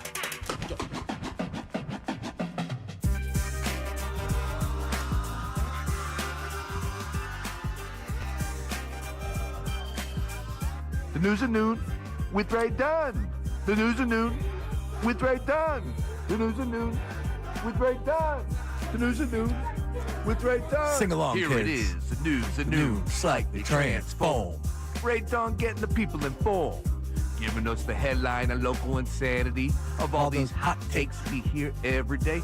Reddick, Rivers, and Big Skip Bayless. If they say something, Ray's going to tell us. it's the news at noon With Ray Dunn.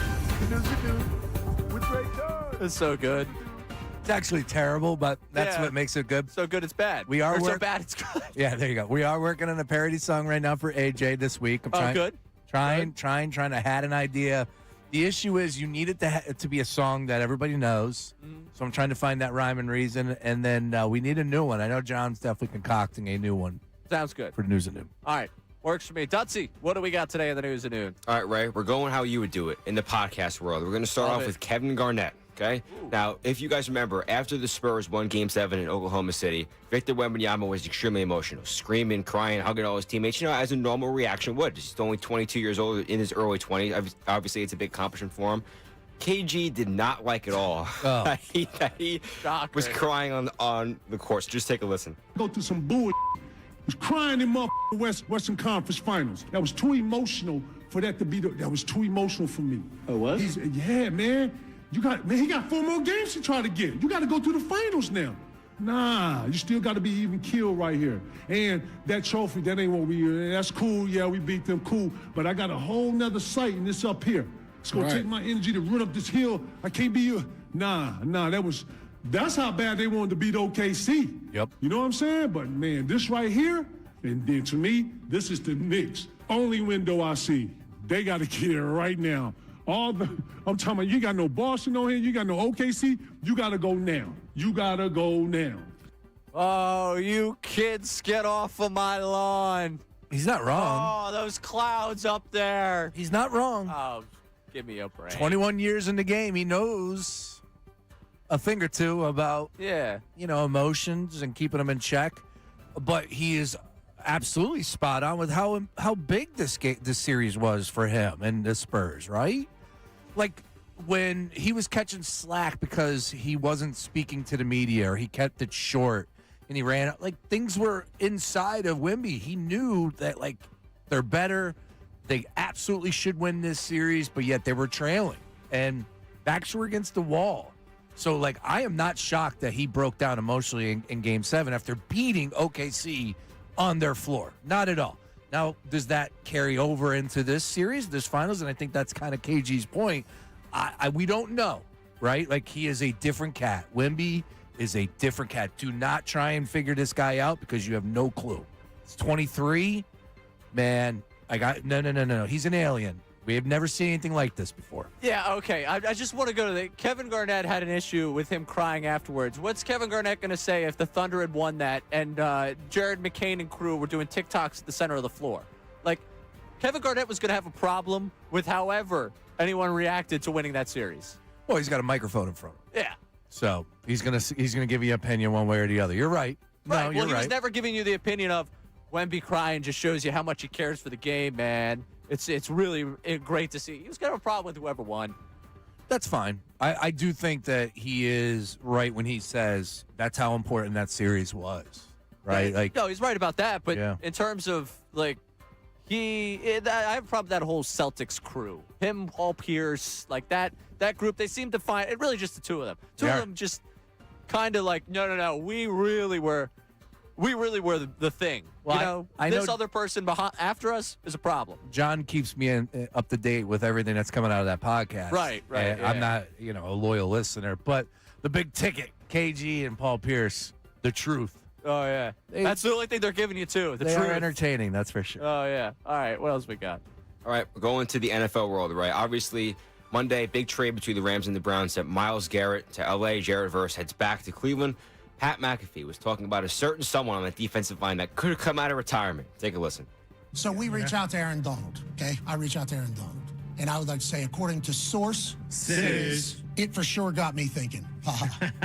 Okay? Me and Aaron Donald don't text on a regular basis. I'm not acting like me and Aaron Donald are like best friends. Okay, we all saw him push me off the seat. Yeah. Oh, yeah. Pittsburgh. We know that. Pittsburgh guys. Now, he did grow up Penn Hills, which is directly next to Plum. Obviously, I know Aaron Donald, have massive respect for Aaron Donald, but this would be not a normal conversation for me just to be texting Aaron Donald. Would that be cool to be able to just text Aaron Donald?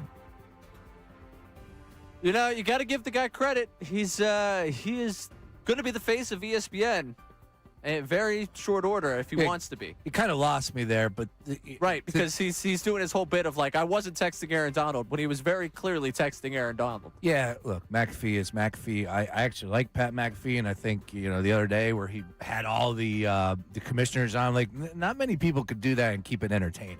You're gonna come in and do the show in a cutoff? No. Definitely, Sure. definitely Standing? We should have a day where we're all just standing. don't have the. I used to do the show right there, standing. It was behind the velvet rope with Sean Brace.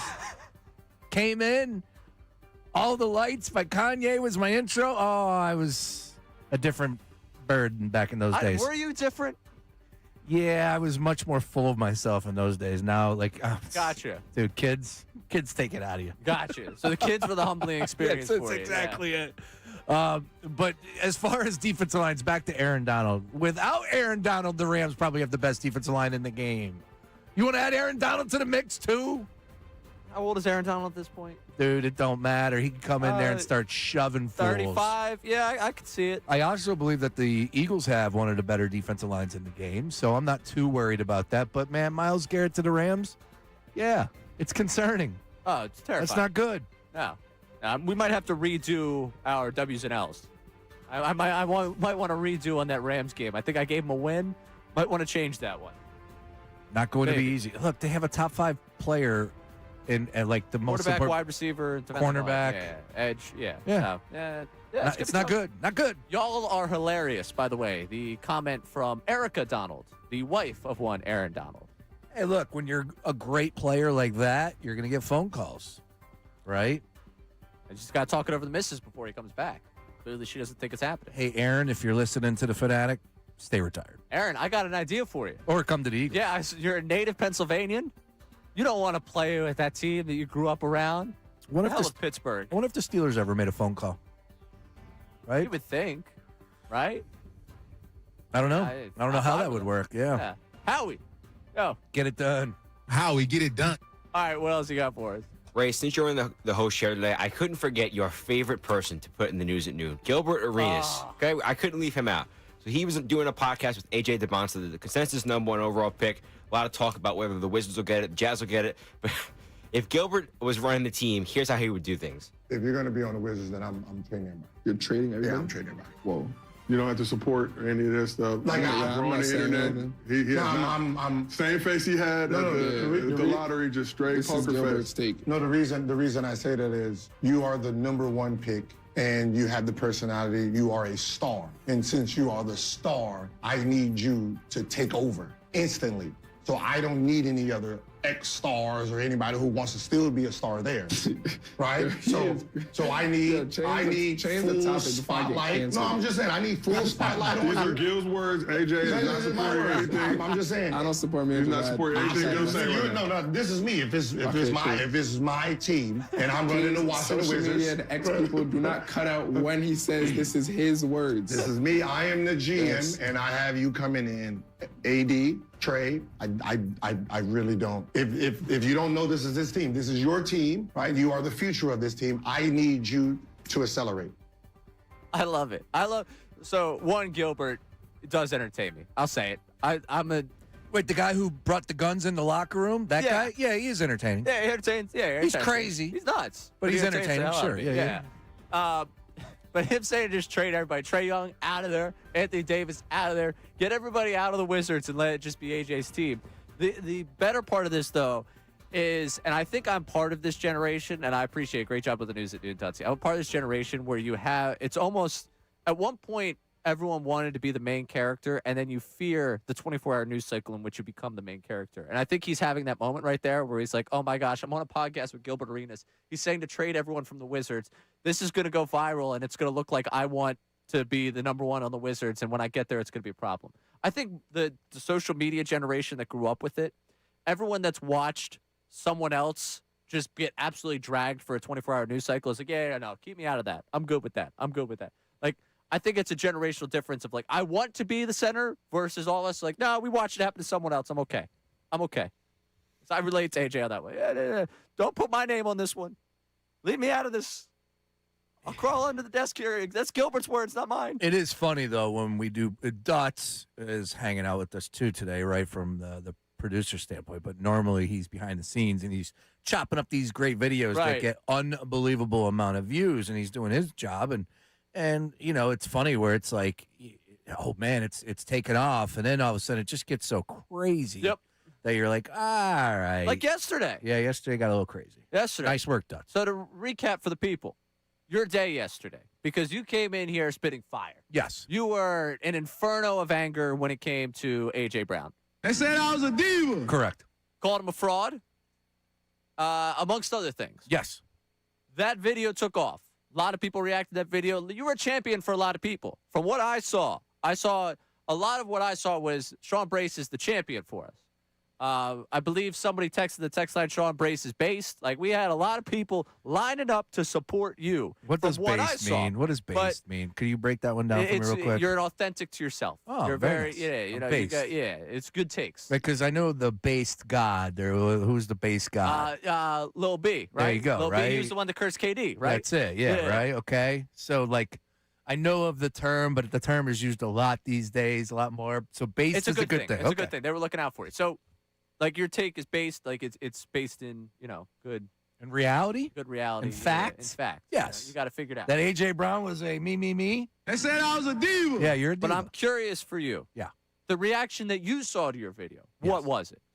The reaction that I saw to the video, again, it's different. Like, you tune in or you go to Instagram at 5 o'clock, it's one thing. 6 o'clock, it's another. So majority was definitely positive. It was like, yeah, I'm glad that's being said because too many people are trying to make AJ out to being the good guy or the right guy in this scenario, and Jalen to a point being the guy that is at fault for AJ wanting to leave and to losing in number 1 and all this. So, yeah, I think that was my big takeaway, that it was kind of all over the place, but more so people were a little frustrated with the fact that AJ continues to get his flowers, but he's the one that forced his way out. So the anger is there and was there yesterday, certainly. Still there today.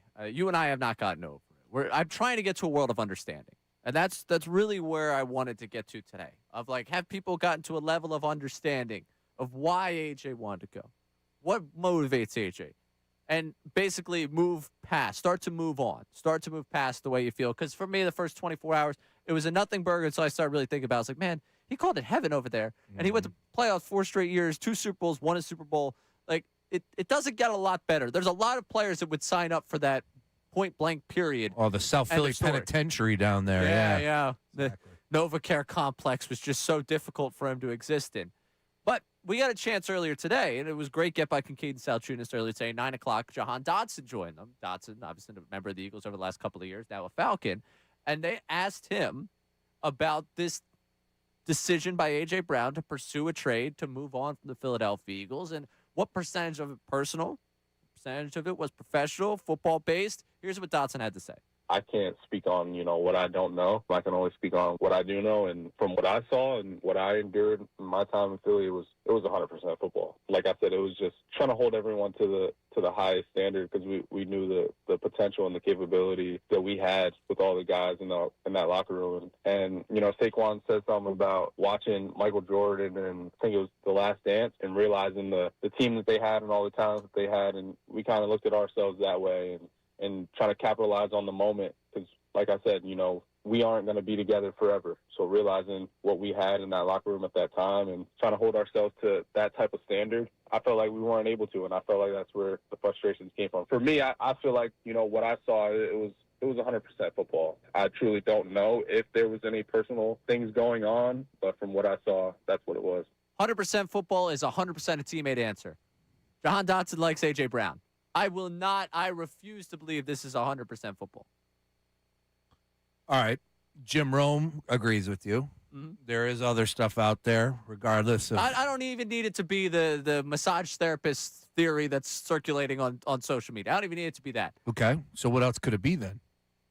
I don't think that this guy is my type of guy. He doesn't get me the football enough, which is partially football, but I think partially it's I don't necessarily like the demeanor of the guy. Like we had Jeremy Fowler on yesterday, right? Yeah. And he said that the communication between Devontae and Jalen is more Devontae going to Jalen. Okay. I think those personalities, they might not be best friends. They could be best friends. I don't know. I don't know the dynamic. They've known each other for a long time. For a long time. Them being able to have that communication out there allows them to succeed together. It appears that there is I believe the gulf was actually the word that Jeremy used in communication between Jalen and A.J. Brown. I think part of that's personality-based, not just football-based. Understood. And that bleeds into then the football field. I'll tell you what, if they liked each other, man, could you imagine the numbers they would put up? I mean, how many Super Bowls would they have won, right, if they actually liked each other? It's crazy. That's the big thing for me, just talking out loud here. It's like what else did you want, A.J.? Winning wasn't enough because he wasn't the main character. And that's where I'm going more than ever now, since we're going to revisit this, and that's fine because it obviously just took place. But that's clearly what is hitting me now more than ever. It's like, Jalen wasn't getting the football at the manner that he thought. Like, okay, this offense isn't running at fifth gear wide open as it should. But a lot had to do with the fact that you have to get that run game going. You got to get Saquon going. You had success doing that. This team is built around Saquon Barkley and that offensive line being dominant.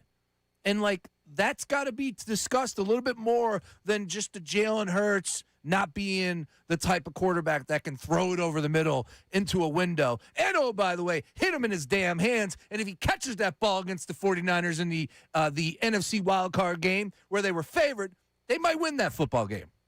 Just saying. Oh, AJ, when you do the blame pie for that game, very large slice for him. I agree. And, oh, by the way, how about the fact that Jalen Hurts steps up to the microphone post-game, talks. Who didn't talk after that game for Bill Colarulo? Would that be one A.J. Brown? Okay, then.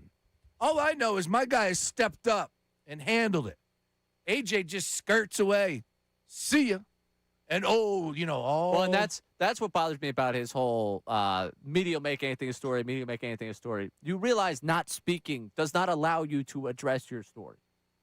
You realize that I know that, again, I believe it was a journalism major at Ole Miss. I believe that's come up a number of times here. I think that at Ole Miss he actually did this or something in media, if I remember the story correctly. Yeah. we will do a 4-hour program, regardless of whether or not you speak to the media. The newspaper will still come out, regardless of whether or not Jeff McClain gets a quote from you. ESPN still has 24 hours of programming to fill, regardless of whether or not you speak in front of Tim McManus. They're either going to go get answers for someone else, or they're going to begin to gather what you not speaking means. He wanted out. He was done. Oh, he did. He was clearly done. For sure. Absolutely wanted out. Yep. I'm curious for people. We're going to revisit the Davis Honda text line coming up. And we'll also get to the phone call here at 610-632-0975. Have you begun to hit the level of understanding with A.J. Brown and the way that this all went? There was emotion yesterday. We've gotten a subdued Sean Brace today. Somewhat. Yeah. Compared to yesterday. Oh, yeah. Because yesterday was like a 15. You're back to like a 9. Yeah, I think. Yeah. I Out of think a scale of 10, yesterday was about and I 15. think that's what the people want today, right? Like, Yeah. got it off my chest, got the venom out there. I mean, I can fire it back up if you need. If you want it, I can get there. Maybe we'll replay him talking about Drake May and see if that just sets off you one more time. Deal. Tabloid talk, we teased it earlier. I want to just address it because now it's hit the national scene where, Craig Carton's talking about it. Jim Rome's talking about it. Everybody's got the, hey, we told you a couple years ago something bad happened. Skip Bayless, I'm sure at some point is going to pop up on my timeline with the 27-minute video on Twitter that nobody's going to watch beyond 30 seconds of, but he's posted it. Him and Ernestine might be talking about it. He's got the missus sitting there next to him with the, what do you make of what happened here? So it's happening. We'll address that coming up and get back to some of your voice memos, your texts at 610-632-0975. He's Sean Brace. I'm Ray Dunn. This is Middays with Marks. Now on 97.5 The Fanatic Sports Update. A new era in Philadelphia. I'm Brandon Dutz, and the A.J. Brown trade saga came to an end on Monday as the Eagles dealt him to the New England Patriots for a first and fifth round pick. Meaning for the first time in 4 years, all eyes will now be on Devontae Smith as he slots in as the Birds' top wideout. ESPN's Tim McManus joined Unfiltered yesterday, and he discussed if Smith is ready to be the main guy on offense. I can tell you that there's a ton of internal confidence about Smith matching this moment. They feel really good about the fact that he's going to take that wide receiver 1 role and totally run with it. We'll have Jeff Mosher of Inside the Birds join us at 1 o'clock to break down everything with the Eagles. Phillies took Game 1 against the Padres and will go for the series win tonight with Christopher Sanchez on the mound against Walker Buehler. In the NHL, the Golden Knights took Game 1 of the Stanley Cup Finals, taking down the Carolina Hurricanes by a final score of 5-4. The Knicks and Spurs will clash in Game 1 of the NBA Finals tonight down in San Antonio, and what will be a rematch of the 1999 Finals. Just a reminder, you can listen to that game right here live on The Fanatic. This update is sponsored by the Crohn's and Colitis Foundation. The Crohn's and Colitis Foundation has led inflammatory bowel disease and research care for over 50 years. Learn more at crohnscolitisfoundation.org. I'm Brandon Dutz on the home of the NBA Finals, 97.5 The Fanatic and The Fanatic app.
world we're living in.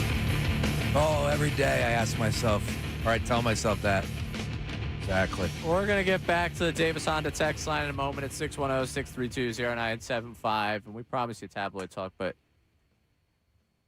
Sean, I open up Twitter, as I do most every break, because, you got to stay updated. And I'm addicted to my phone. I can't really. I won't fight the allegation on that. There's two things here.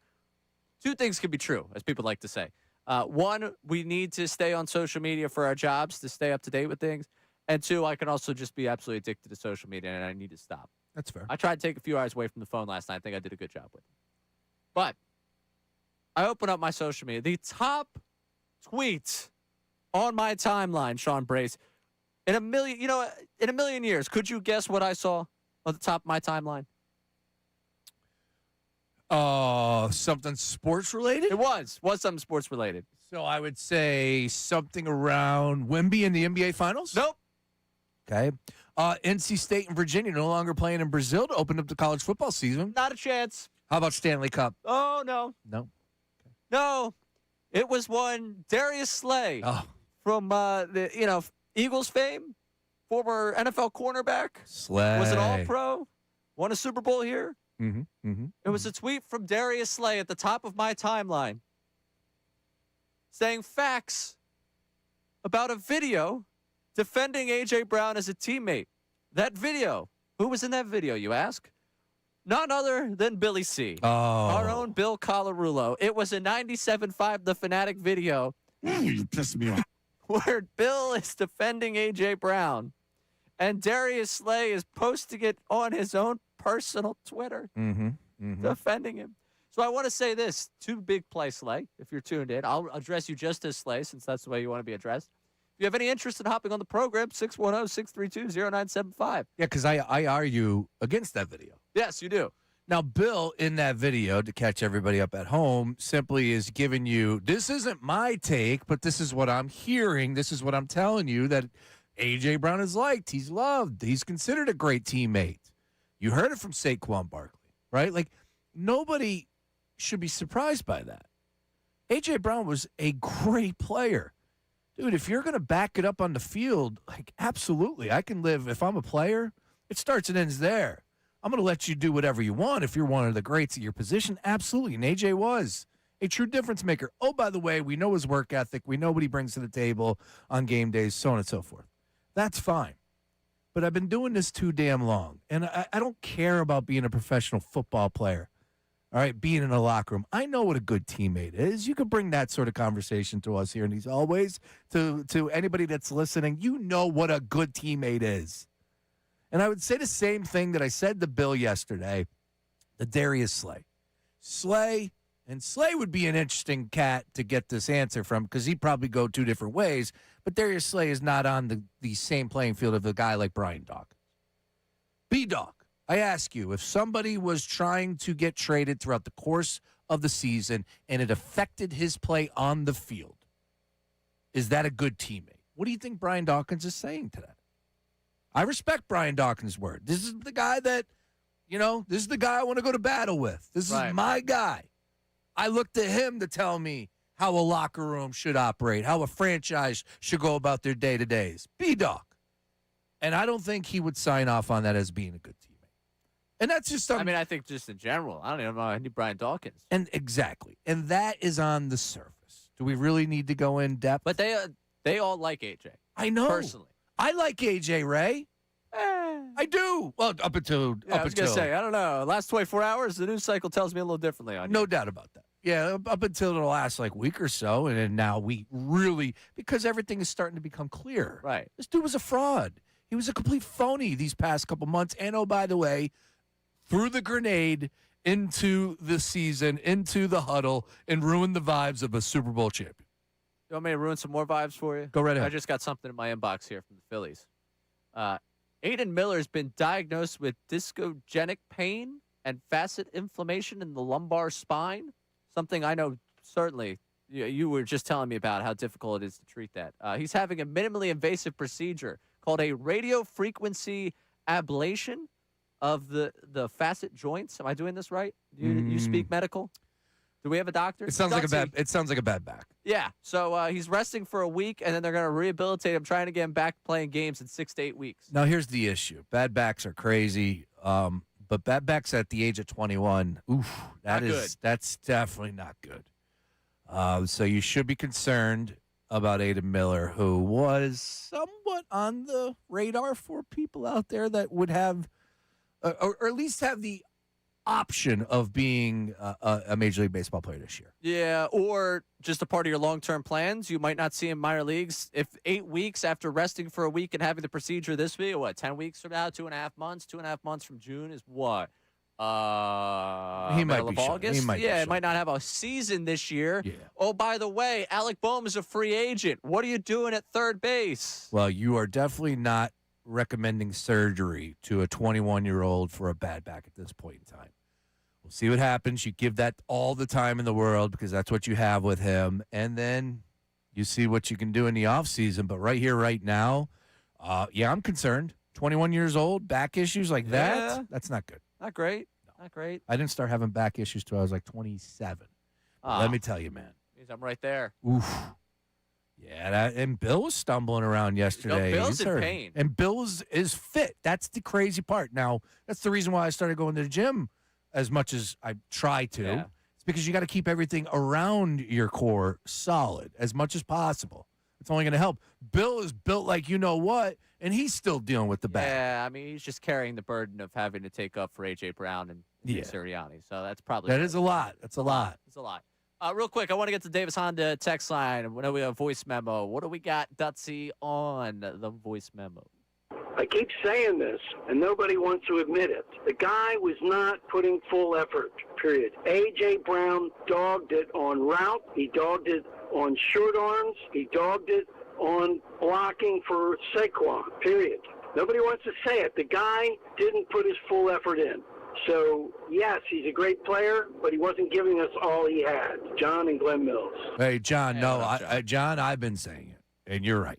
Now, I thought people were even taking it further, going, Brace, it's not just about last year. You said he had 3 great seasons. He was giving up the year before.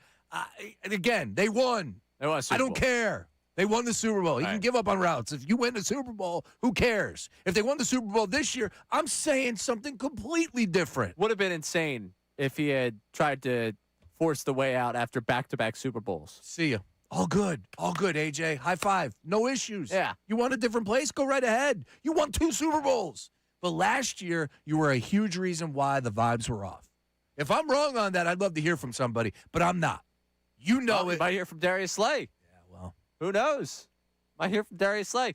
I want to bring your vibes up because you're manioned up, man. You are all manioned up. That's my guy. Did you see the Jordan Mailata quote from yesterday? Man, Sean's here at all hours of the day. We are going to, if you didn't, we will tell you what Mailata had to say about Sean Mannion. We got more on the Davis Honda text line, the voice memos. We're asking the question today. Are you starting to find a sense of understanding for A.J. Brown? We were angry yesterday. Tim McManus was on ESPN talking about the stages of grief in this city. We're trying to get to the acceptance. I think we're at bargaining right now, and we're not really sure whether we're going to get to depressed. I guess if you're not sure you're going to get to depressed, you probably will end up depressed. But we'll figure it out. Alongside Sean Brace, I'm Ray Dunn's Middays Marks, 97.5.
the heads ringing. Outside of loving this song for the fact that it's a good song, the one summer I did summer collegiate ball, where I was doing play-by-play as an internship down in northeastern North Carolina. Nice. Northeastern North Carolina. Have you ever heard of Edenton? No. I lived there for a few years, too. Edenton? Yeah. Northeast North Carolina. You would have passed it on your way to the Outer Banks. Yeah, well, the Outer Banks is out of there. So, and to get the Outer Banks, you got to go up and around. Yeah. Yeah. So they're on the Inner Banks. Oh, okay. Yeah. So not far from, what were we close to? Greenville. Best way to, well, there you go. Yeah, I lived in 45. Greenville for a few years. Really? Yeah. About 45 minutes outside of How Greenville. about that? Yeah. Dude, college baseball season right here, right now. Yeah, right here, right now. I watched Kentucky and West Virginia extra innings. It was incredible. Did you see after the game Country Roads? Road, yeah, electric. No, it doesn't surprise me, but to see it in that manner where they just beat Kentucky extra innings and the whole state, they sing the whole bleeping song. Do they do that for football too? I don't know. But it looked cool, man. I don't know. We got to ask Mike me Gill home. or Kevin Kincade. One of Take those me home. West Virginia folks. But yeah, that song was the walk-up song for our shortstop to hit 400 that year. So every time I hear that song, I cut the old walk-up songs because, it's a summer collegiate team. Every time I hear that, I expect something great to happen. It's just like my brain's just kind of wired that way. Speaking of Kincade, mentioned Kevin there, but Johnny today announcing that he is going to be stepping aside from the morning show on July 31st. Hell of a run. Heck of a run, absolutely. And I just for those that know the Temple connection of a lot of us here, John was big in getting me in here and was great to me while I was a student at Temple. He came and spoke at one of our events when I was running the radio station there. We kept in touch there. He advocated for me, continued to advocate for me when I got here. When just starting out, trying to get me more responsibility, getting me filling in here, filling in there, doing a number of different things. So I'm eternally grateful for everything that John's done for me and excited for him to pursue whatever it is that's next for him coming up. So going to miss Johnny, but that was just wanted to pass that news along to those that might have missed it from earlier today. But that was a surprise to me this morning. Yeah, it's all over the place. Yeah, I saw it's all over the place. He joined in 2021, heck of a run. And, of course, I'll just tell you from my brief time dealing with John behind the scenes, he is even better than what I thought he would be. I'll just put it that way. I knew he was opinionated, knew that he had some really thorough sports takes when I listened to him. And, prickly would be a good word, right? So I wasn't sure. But John is the real deal, man. Great dude, and of course everything he's been through. Number one, but more so not retiring, but said, you know what, the alarm clock going off early, a bit much these days. Yeah, 4 o'clock's. I understand that. Understood. It's early. Yeah, it's early. Remember, I see Connor at establishments in Fishtown during the week. He dips out of those places a lot earlier than I do. That 4 o'clock comes quickly for you. Oh, yeah. Yeah, no doubt about that. Someone that's up at 4, I'd imagine, and probably at the office until maybe like 10, 11 o'clock at night, just the way he's described to us, Sean Mannion. That's right. You're a boy. Man, you are Sean's all here Mannion. at all hours of the day. Well, why would you not be? Yeah, it's something to get excited about for sure. Yeah, I tell me the flaws that you know right now, because I don't. I'd love to follow up with the pluses, but I don't know much about those either. I just am excited that there's new vision. And, oh, by the way, it comes back to the fact that Howie Roseman and Jeffrey Lurie tend to get these decisions right. And they sit there at whatever dinner table or whatever, desk that they interview these guys, and they pull the right trigger. And here we are again with another huge decision for this franchise, the future. And I believe that they probably got this one right as well. Well, Sean Mannion, according to Jordan Mailata, if I were to lock the 3 smartest people in the facility in one room, Sean would be there, and I think Sean would be himself. It would be just Sean. He's a wizard. I'm super excited. As the year goes on, we get to display what is in the beautiful mind of his. If I were to lock the 3 smartest people in the facility in one room, it would be Sean alone. What does that say about the rest of the people in the facility? Yeah, it's a little weird. This dynamic that's being created here, maybe unintentionally by everyone, where it's like Sean's this genius, and we got I'm the dumbest coach in the world. Running around. It's weird to me. Well, the thing I like about Nick is it doesn't seem like any of that bothers him. Look, in revisiting everything that's taken place with AJ and this whole situation and whether you believe or not, but multiple times requesting a trade and, having to deal with all that, like, I come away going, okay, Nick. Nice No, work. I give Nick a lot of credit for dealing with the behind-the-scenes stuff. Absolutely. But Also, you can flip it around and say, dude, this is what you're supposed to be good at, building culture. Right. But yet you can't contain your number one wide receiver. To be fair, it kind of seems like there's been friction to a pretty large extent that's existed, and they've won at the clip that they've won. Very true. Not to sound too much like the guy coming up at 2 o'clock, but I No. kind of have to give credit where credit's due on that one. Look, we're all trying to piece it together, right? No one has the definitive answer. AJ hasn't even given us that. And he's the one that was, They said I was a diva. You are. People got to be sniffing around for a full answer on this. I don't. Maybe not. What do I know on this one? He Honestly. can't give you the full answer because at the end, it was all about the fact that he wasn't getting the ball enough. He wasn't being focused on enough. He wasn't the number one option. That's what it comes down to. And they won. So he can't be honest with you because it's going to look like he is a diva when he claims he's not. But he is. Davis on the text line is pretty honest with us. We got another voice memo. Someone chiming in on the A.J. Brown conversation. What we got, Tutsy? What's up, guys? Colin, project manager. I'm in media right now. Yo, I just got to call in, man. Like, you guys talking about the last 18 months of A.J. Brown. It's honestly infuriating me, man. Like, this guy was such a diva, made everything about himself, and then when the spotlight was put on him, rather, he deflects. I'm just so happy he's gone, but I'll tell you this right now. I'm burning my A.J. Brown jersey. Whoa. I was waiting till we got to that. I was kind of surprised. Whoa. We live in the day and age of the viral video. I had not seen one video. I'm not advocating for it, by the way. I'm not advocating. No, he's not here today. We can't burn his A.J. Brown jersey while he's out. There is an A.J. Brown jersey over there. There is. It's right over here. You take. I'll go grab it. I'm not a burner of jerseys. I'm not. And this guy, come on, man. I think there's levels to it. That's a little over the top, burning the A.J. Brown jersey. And that's from the guy that went viral yesterday for calling A.J. a fraud. I'm not an A.J. Brown fan right now. He was very fraudulent this past season and isn't really giving us the concrete answers or the black and white answers that we want at this point in time. But burning his jersey, a little over the top. I would be against that. No, don't do I'm surprised we haven't seen it, though. Like, there's always one person that's going to do it. It feels like every time a big player goes from one team to another, especially a guy that requests a trade. Yeah.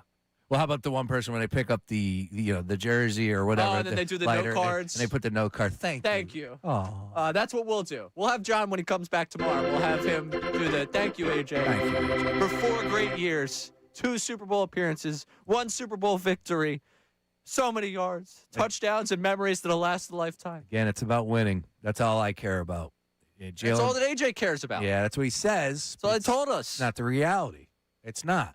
He wants to win his way. He wants to get the football. Correct. We're going to talk about AJ. They were 4-0, remember? I do remember that because we were doing my favorite conversation. They've been winning, but has it been impressive winning? September, we're talking about what's taking place in January in the NFL. Yeah, that's smart. Coming up, we're going to talk to a man that has covered the Eagles for a long time with Inside the Birds and Philly Voice. We'll get his thoughts on A.J. Brown. Maybe we'll let you get Manioned up. Maybe a Stour Hour type of conversation. A lot to talk about with Jeff Mosher coming up next. We'll get back to the Davis Honda text line, your voice memos. That's all coming up in a big 1 o'clock hour here on Middays with Marks. Now on 97.5 The Fanatic Sports Update. Was it personal or all about ball? I'm Brandon Dutz, and with A.J. Brown being traded, it sparked a ton of conversation about his relationships with teammates, the locker room chemistry, and feeling within the organization. Former Super Bowl champion Jahan Dotson joined Kincade and Salciunas earlier this morning and talked about why things went wrong. From what I saw and what I endured in my time in Philly, it was 100% football. Like I said, it was just trying to hold everyone to the highest standard because we knew the potential and the capability that we had with all the guys in that locker room. You can listen to the full interview on our YouTube channel or the Fanatic app. We'll have Jeff Mosher coming up next to break down everything with the Birds. The Phillies will look to take the series tonight against the Padres behind Christopher Sanchez toeing the slab against Walker Buehler. The Knicks and Spurs will clash in Game 1 of the NBA Finals down in San Antonio in what will be a rematch of the 1999 Finals. Just a reminder, you can listen to the game live right here on The Fanatic. And in the NHL, the Golden Knights took Game 1 of the Stanley Cup Finals, defeating the Hurricanes by a final score of 5-4. This update is sponsored by Mothers Against Drunk Driving. For victims of drunk and drug driving, your grief is unique, but you are not alone. You always have a place at MADD. Call the 24-hour victim helpline at 877-MADD-HELP or visit MADD.org. I'm Brandon Dutz on the home of the NBA Finals, 97.5 The Fanatic and The Fanatic app.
Welcome back. Getting ready for the 1 o'clock hour here on 97.5 The Fanatic. Middays with Marks. Our 1 o'clock hour brought to you by Morgenstern Hair Restorations. Great teams stick together, and so does great hair. Morgenstern Hair Restoration championship results. Visit morgensternhair.com or call 610-831-HAIR. Hair Jordan producing the program today. Alongside Sean Brace, I'm Ray Dunn. Johnny Marks. Hey, Ray. Back tomorrow. Mike Schmidt shouting you out. Come on. It's crazy. And I haven't gotten sunburned since. So, really, when you think about it, was it a lecture? Would you consider it a lecture? Yeah, it's up there. Kind of a lecture. I agree. I appreciated it, though. I needed it. Yeah. You know, I needed to learn my lesson. I was on NBC Sports Philadelphia that week, just burnt. That was tough. It was a tough look for me. So I appreciate Mike Schmidt kind of put me in my place with that one. So, someone that I'm just as excited to talk about. Our next guest covers the Philadelphia Eagles. Philly voice, inside the birds. We're going to talk to him. I feel like he's just going to be grateful for the fact that we're going to be done asking him about A.J. Brown and about the trade. Like, I think this is finally where the A.J. Brown conversation ends with this man, and I think he'll probably be excited about it. Maybe joint practices. I don't want to speak for that. So Jeff Mosher joins us right now. Jeff, we can't necessarily stop the conversation. It'll happen again. But I think the questions will slow for you about A.J. Brown every time we have you on each week.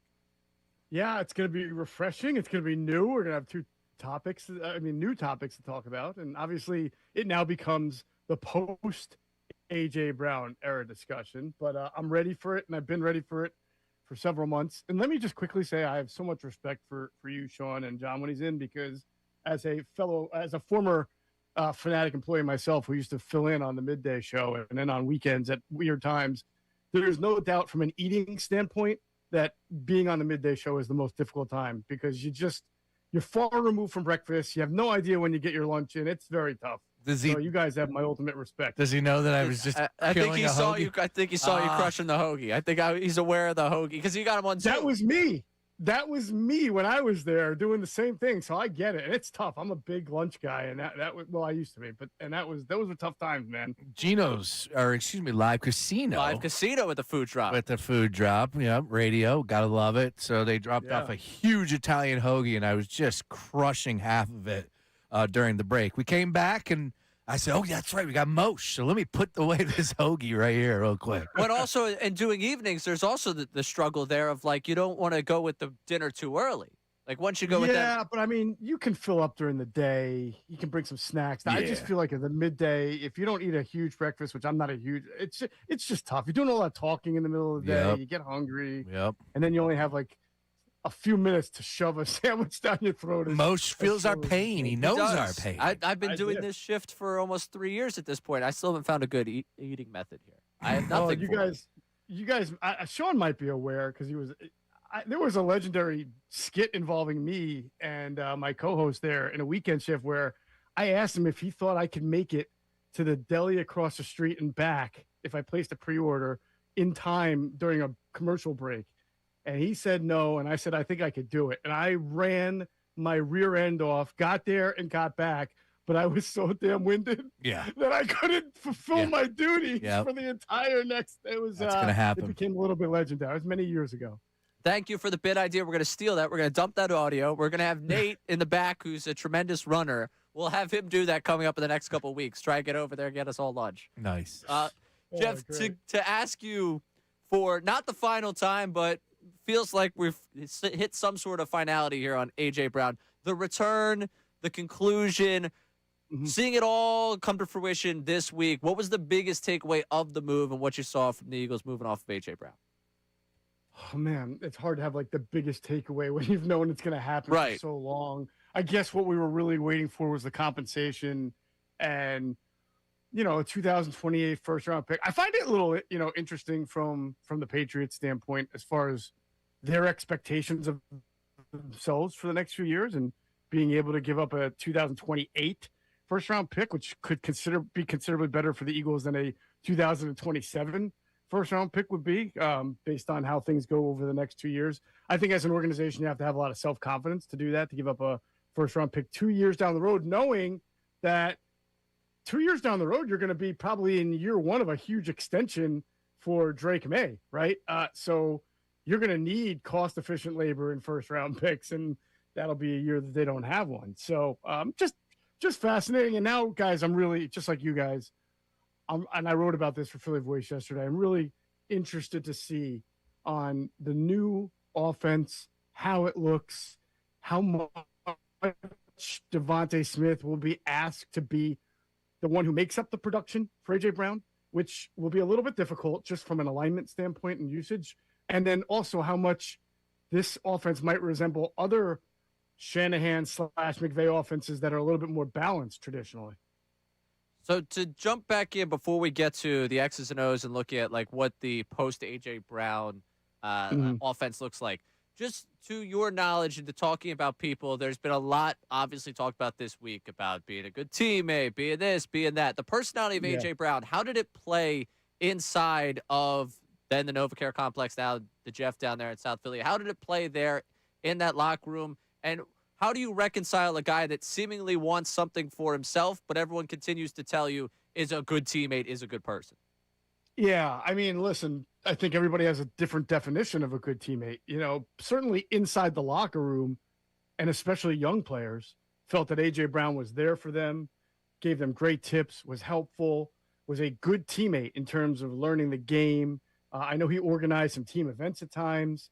The fan can certainly, though, look at it from another way and say, but he was selfish. He put his own personal accolades above winning. It wasn't enough to win a Super Bowl. He had to be the reason for it. That's not being a good teammate. I almost think that that's actually a different conversation. It's almost not being a bad teammate, but being a bad vision of what a fan wants a great player to be, if that makes sense. I lived through the T.O. era. I was in the locker room every single day. A lot of people have tried to make a comparison. It's not even close. T.O., for better or for worse, whether you love him or hate him, definitely, absolutely divided the locker room, meaning there were people who liked T.O., there were people who didn't like what he was doing. There was a lot of middle ground people who could, they liked him as a person, but they really just wished he would just control himself and stop making the Eagles the center of a controversy that they can go on and play football. And that definitely tore things apart in that locker room. There's no doubt about it. And plus that also happened in other places T.O. was. I don't think A.J. Brown tore apart a locker room. He was just someone like, in a different way, but like Carson Wentz or like Hassan Reddick or like somebody like Zach Ertz at a different time, had a reason for wanting to be out and is now out. He's out, and now he's in heaven. Heaven. So, Jeff, I'm curious if you can, get the truth serum from A.J. Brown. How would he describe Philadelphia's 4 years? Was this prison? Was he in hell? Was this purgatory? If heaven is New England, what's Philly? What were we? I mean, I think we talked about this last time I was on. Like, I really wonder what his expectations are of going to a better situation. How many guys play for a team for 4 years, go to 2 Super Bowls, win 1, they're in the playoffs every year, become the single season receiving leader, become the franchise single season receptions leader, and go somewhere else and have a better career? I just don't see how it could happen, but that's basically what he's looking for, and we'll see if he can get it. We'll see if he can get it. And looking now specifically at what this offense becomes, you talked a little bit about Devontae, and there's going to be the early OTAs, those type, the takeaways from what you can get in June. For you, looking at this wide receiver room, what I guess as you study the new offensive concepts and the group that they have, what can you tell us in terms of encouragement is there for replacing the production and, I guess, building this thing out in a whole different way than what we've seen over the last couple of years? Yeah, so I suspect if things aren't great for the Eagles, I know this sounds like backwards logic, but if things aren't great for the Eagles, you will see Devontae Smith have one of those 150 target years, maybe get to 1,400 yards, bunch of touchdowns, but that's really not the design of this kind of offense. It's supposed to be a run-first offense that marries a great running game with a great downhill under center play-action game and spreads the ball. If you look at the 2023 San Francisco 49ers, Brandon Ayuk was awesome that year. He had about 1,300 yards, but he had like 75 catches. McCaffrey had 70 catches. Debo had 65 catches. Kittle had 70 catches. 2 guys had 1,000 yards. McCaffrey had 700 yards. Debo had 850 yards. When that offense, and look at the Packers the same way, if you look at Romeo Doubs and who was their second, and Christian Watson, those guys were their top 2 leading pass catchers last year, but they only accounted like for 55% of the total reception, or 35%, whereas like if you put AJ and Devontae together, it's almost like 65 to 70% of the total catches in the old Eagles offense. So I really think that the design of the offense is to be way more spread out and attack from different levels with different guys. So that's why I say if it winds up being that Devontae Smith is like your fantasy wide receiver number 1, and the next guy has got like 50 catches for 400 yards, it's probably not a good thing for the Eagles. You would like to see that and the running back get a little bit more involved in the passing game. I got a question about the rookies and you know what, expectations as a whole for both of these guys, and that's really a concern because you lose a guy like A.J. Brown, and now all of a sudden who's going to pick up those catches, receptions, or yards, and so on and so forth. So I'm looking at Mekhi Lemon and I'm looking at Eli Stowers, but I'm a little bit more siding with Eli Stowers having a bigger season than maybe most are projecting because of the 13 personnel and the tight end usage with McVay and Shanahan. But then, Jeff, and this is why I'm coming to you, dude, Eli Stowers, I know what he did in college. He looked like he belongs. Now it's one practice. It was one practice. It was a 10-second clip. Your thoughts on Stowers and the expectations, albeit 1 week into Mannion's new season, you get an upfront view of it? You just made me think of what was it, 4 years ago, the Jalen Reagor year 2 one-handed catch in the back of the end zone in training camp, and everyone's like, "There we go!" Who's now down in Miami with Petula? How about that? That's great. correct. Yeah. How about that? I think that different guys are going to have different roles, Sean. I do think Stowers, they'll try to get him on the field situationally. He obviously has to work on blocking, so it's hard to get him out there in 11 personnel, which is your predominant alignment, or personnel grouping. Yes, they will play a lot of 12 personnel, but then he's going to have to get in there over Dallas Goedert and then somebody else, whether it's Johnny Munt or Cam Latu. I mean, they'll get him on the field for sure. I think it'll be interesting how they use him and Mekhi, because I do think Stowers can come in handy in the red zone where that flat athleticism and contested catchability, you're right, might give him more touchdowns than you might imagine for a rookie. I don't know that Mekhi Lemon's going to be a great red zone type of receiver. He's short. He's not exactly fast. Yes, he catches the ball in tight windows, but you like to have your height and bulk there. So I can see like Dontavian Wicks and Stowers and Goddard and Smith, being on the field in those situations and getting those guys on the field. So I think Lemon, and hopefully he gets back from this injury pretty soon, will be used, but probably more of a slot middle of the field guy. And those guys don't tend to be high touchdown catch or high volume touchdown guys to start. Do a fancy focus with Jeff Mosher. Yeah, hell yeah. The season. We'll get. Sounds like we were going there. Oh yeah. We are all going there eventually here over these next few weeks. That's for sure. It's right around the corner, man. Football season. You better be doing your mocks. If you're not getting a mock in a day, you're falling behind the rest of your league. You're right. Brace. I am behind. You're right. Falling behind everyone. Last one for me, Jeff Mosher joining us, Philly Voice and Inside the Birds. I threw this out there earlier, and it was more just a reaction to the idea that the Eagles are better without, they're a better team, all that. I look at this roster, and I still see holes that make me feel like it's a less talented group than 365 days ago. And maybe that's a prisoner of the moment take. Maybe it's an emotional take after A.J. Brown. But when you look at this roster right now, we're talking about the beginning of June. We finally have the Patriot intro presser for A.J. Brown. What do you make of this Eagles roster compared to years past? And what is still left there for Howie to, I guess, try to address at any point? Yeah, I mean, there's no sugarcoating it. Without A.J. Brown, they're not the same. That's you're taking a elite receiver off the team, and yeah, you got a first-round pick receiver, but he's a different kind of guy. So there's no question. But, and I hate to be like Mr. Diplomat here, we all know that the way the Eagles structure contracts and what they do with salary cap maneuverability is that every time they play an opponent and you count the number of Pro Bowlers or blue chip players, the Eagles typically have as many, if not more, as whoever they're playing. And that's a testament to how they do their business. And they're still like that even without A.J. Brown. They still have an immense amount of time. I don't know how many people have as many Pro Bowlers on the offensive and defensive line combined as the Eagles do. But if you want to argue that they're a little bit, they didn't do well in the playoffs last year and now they just lost a star player, sure. I mean, it's fair to say they may not be as talented or deep as the team 2 years ago that won the Super Bowl. But I always say, when people say, how can you get rid of A.J. Brown and consider yourself better? I don't think the Chiefs were a better team when they traded Tyreek Hill. They were not. Mm-hmm. They weren't even better offensively the next year, but they still won the Super Bowl because there's more than one way to skin a cat. And when you look at that Eagles defense, I mean, there's a lot of cats on that defense, man. Oh, yeah. That should be a really, really good defense. And if that's got to carry the load for a little bit, I think it can while the offense gets itself together. Now, obviously, once you get into the playoffs, you never know. You can either have a hot streak or your flaws can catch up to you. But I think it was the Eagle when the season starts and all the sports books come out with I don't know who you guys are in bed with, so I didn't want to say a name. When all those sports books comes out with their odds to win the NFC, you're going to see the Rams, you're going to see the Seahawks. The Eagles will be in the top 3 or 4 for sure. I'm sure of that. So that starts to show they're still a good team. They are still a good team. They've got a good club. As Dave Dombrowski said about the Phillies, they've got a good club when it comes to the Eagles. You A just better put the club. Dombrowski kiss of death on them. Great. Oh, I'm sorry. I think we have a good club. I didn't mean to do that at the offset. We're not asking if anyone's good or elite right now, so at least we could have that. Jeff, always great catching up with you. Look forward to talking to you next week.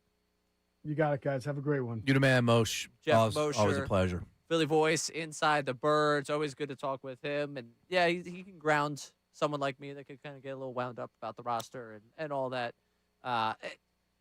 Well, he's down there, so that's why I wanted to hear a little bit more about the Stowers dynamic. Of course, Makai Lemon dealing with the hamstring. Nobody wants that, but it's something. If it's going to happen, June 3rd is a great time for it Hey, to happen. man, June's a great time for that to happen. Exactly that. But Stowers comes away impressive, and we know what he was capable of at the collegiate level. And you look at that position, and it is. Would you say it's the more is progressive the right word I'm looking for? Like it is the. Look at me, the new shiny object as far as offenses are concerned, like the Brock Bowers. You look at like all Whoever these the tight Rams ends. employ, they'll end up scoring 7 to 8 unbelievable. touchdowns in the season. You'll pick them up in fantasy, and that week will be the week where they get one catch for 2 yards, and you end up hating your life. Trey McBride, the season that he just had. Of course, Dallas Goedert. Let's not sleep on what he did, right? Maybe not the yards and the catches, but the touchdowns were there. He set the record. So I look at the tight end position, and by the way, it comes back to what Sean Mannion supposedly is bringing. Again, we're all learning this together. So I'm trying to paint the picture of that tight ends are going to be really used a ton. And if Stowers is able, again, he's a rookie, so you have to be really careful putting expectations out there. Like, we see it happen a lot, though, in the NFL. These rookies step up and have big seasons, especially at that position. I'm not trying to make too much about Stowers, but at the same time, if you were asking for a hottish take, that's where I'm looking. Kid's capable. We pulled it. We have it. Oh, good. So I've heard that we have the Stowers take ready and loaded, right? I want it. I believe in it. I do. No, I know you believe it. I'm just saying that we're collecting. I don't hate it. I'm not telling you I hate the take. I told you we're doing the Stour Hour at some point. Yes, the Stour Hour. I don't is know what that difficult. would be. What is this? What would the Stour Hour be? Eli Stowers has to be on the show. Right. Jordan Matthews is going to call in. We'll get Jordan Matthews back on. How about some great tight ends from Eagles past? Okay. Little Brent Selleck action. Maybe. Ertz is a little busy. How about? I was thinking. How about Trey Burton? Trey Burton. Oh, he was on the show. Big fan of Trey Burton. There you go. Sure if it's actually, we get Trey Burton back here. Look, yeah. I want to talk. See, tight ends is a fun position to discuss because it's your hard hat and lunch pail type of crew. But at the same time, these are guys that can go out there and fetch the same amount of catches as some wide receivers in the league that are coming into the season with some expectations. Like I said, McBride's season was just ridiculous last year, and I didn't think anybody would top Bowers from the year before. It's so many good tight ends in the league, right? Maybe Stowers could be that guy. And who knows? It is an interesting dynamic because Goddard is back. You're not going to not play Dallas Goedert. What are his strengths? What are his weaknesses? Can Stowers be a better blocker? Because he has to be. All right. There is a Conquer and Prevail Pale Ale that Vanderbilt University puts out. The Stour Hour is just the three of us pounding Conquer and Prevail Pale Ales. Who was the quarterback for Vandy? Why am I drawing a blank? He was your guy, Yeah, right? I know he was. Pavia? Thank you. Pavia. Diego? What's he doing down there in Baltimore? Wow, that's right. He got a contract. Yeah, He did. Maybe we can get him on the show. Talk a little bit about There you Stowers. go. All right. You never know. I like it. Okay, now The we're Stour Hour. concocting it. We're putting it together here. We got to do something then for Makai Lemon, though. I feel like we're kind of leaving him out there. Right? Well, we got to get Yogi back on. My guy Yogi wants to talk a little bit about Mannion and a little bit more about Makai Lemon as well. All right. Works for me. Big football offseason Cook it for up. us. Big football summer. Yeah, we're going to be able to move on from this at some point. One of the best receivers in franchise history. I'm still caught up on the Jalen nonsense. Yeah. I'm still You're caught up. bothered. You're hot and bothered by the whole I deal. am, and we ended the show on it. And that bothered me even more. I had to drive home, and I was talking to myself. I'm like, I can't believe Johnny is trying to tell me that Howie Roseman is not a Jalen Hurts guy. All right. Well, you want me to bank the show sheet for tomorrow? That's essentially what Johnny was saying. Have they committed to him for a long time? But they will. The entire organization is changing philosophy offensively in a year in which he's going to have the last big hit of guaranteed money. I want it to work too. I think it can work. It's the third season of a 5-year contract extension. He signed it in April 2023, Ray. How much guaranteed money left? Again, like, they could give him a new contract. They could. But they couldn't. Why should they? It's year 3. They could. They could get ahead of the market right now. They're our quarterback for a long time. The market is the market. You're telling me Howie Roseman's going to be like, the market's the market. No. I'm going to get behind the market. No, but I'm saying from a quarterback perspective, I think the market is generally, you're not going to be, could you save dollars? Yes. Yeah. But are we talking about a ton of money? No. After Drake May has the season he's going to have with A.J. Brown this year, he's going to reset the market, right? Sarcastic for those out there. Don't make me a Drake May guy. They are committed to Jalen Hurts. They are in the Jalen Hurts business. It's so great that you bring this up because we talked about John Kincade earlier, and he's moving on. I didn't realize you got a job with ESPN Radio in the morning because I was seeing ESPN Radio putting out clips on social media, and I was like, Sean Brace? Is this a Sean Brace take? Let's do it. All right, coming up, we'll play this for you because I was like, wait a second, that doesn't look like Sean Brace, but it sounds a lot like Sean Brace. And it came from Unsportsmanlike on ESPN. We'll get to that coming up next here on Middays at Marks, 97.5 The Fanatic. Now on 97.5 The Fanatic Sports Update. Was it personal or all about ball? I'm Brandon Dutz, and with A.J. Brown being traded, it sparked a ton of conversation about his relationships with teammates, the locker room chemistry, and feeling within the organization. Former Super Bowl champion Jahan Dotson joined Kincade and Salciunas and talked about why things went wrong. From what I saw and what I endured in my time in Philly, it was 100% football. Like I said, it was just trying to hold everyone to the highest standard because we knew the potential and the capability that we had with all the guys in that locker room. We had Jeff Mosher of Inside the Birds and the Philly Voice join us earlier to break down everything with the Eagles. You can listen to the full interview on our website or the Fanatic app. The Phillies will look to take the series tonight against the Padres behind Christopher Sanchez, who takes them out against Walker Buehler. The Knicks and the Spurs will clash in Game 1 of the NBA Finals down in San Antonio in what will be a rematch of the 1999 Finals. You can listen to the game right here live on the Fanatic. And in the NHL, the Golden Knights took Game 1 of the Stanley Cup Finals, defeating the Hurricanes by a final score of 5-4. This update is sponsored by the Summit Racing Equipment. Rev up Father's Day with gearhead gifts from summitracing.com or give a Summit Racing gift card. Plus, enroll in the rewards program to get more power in every purchase.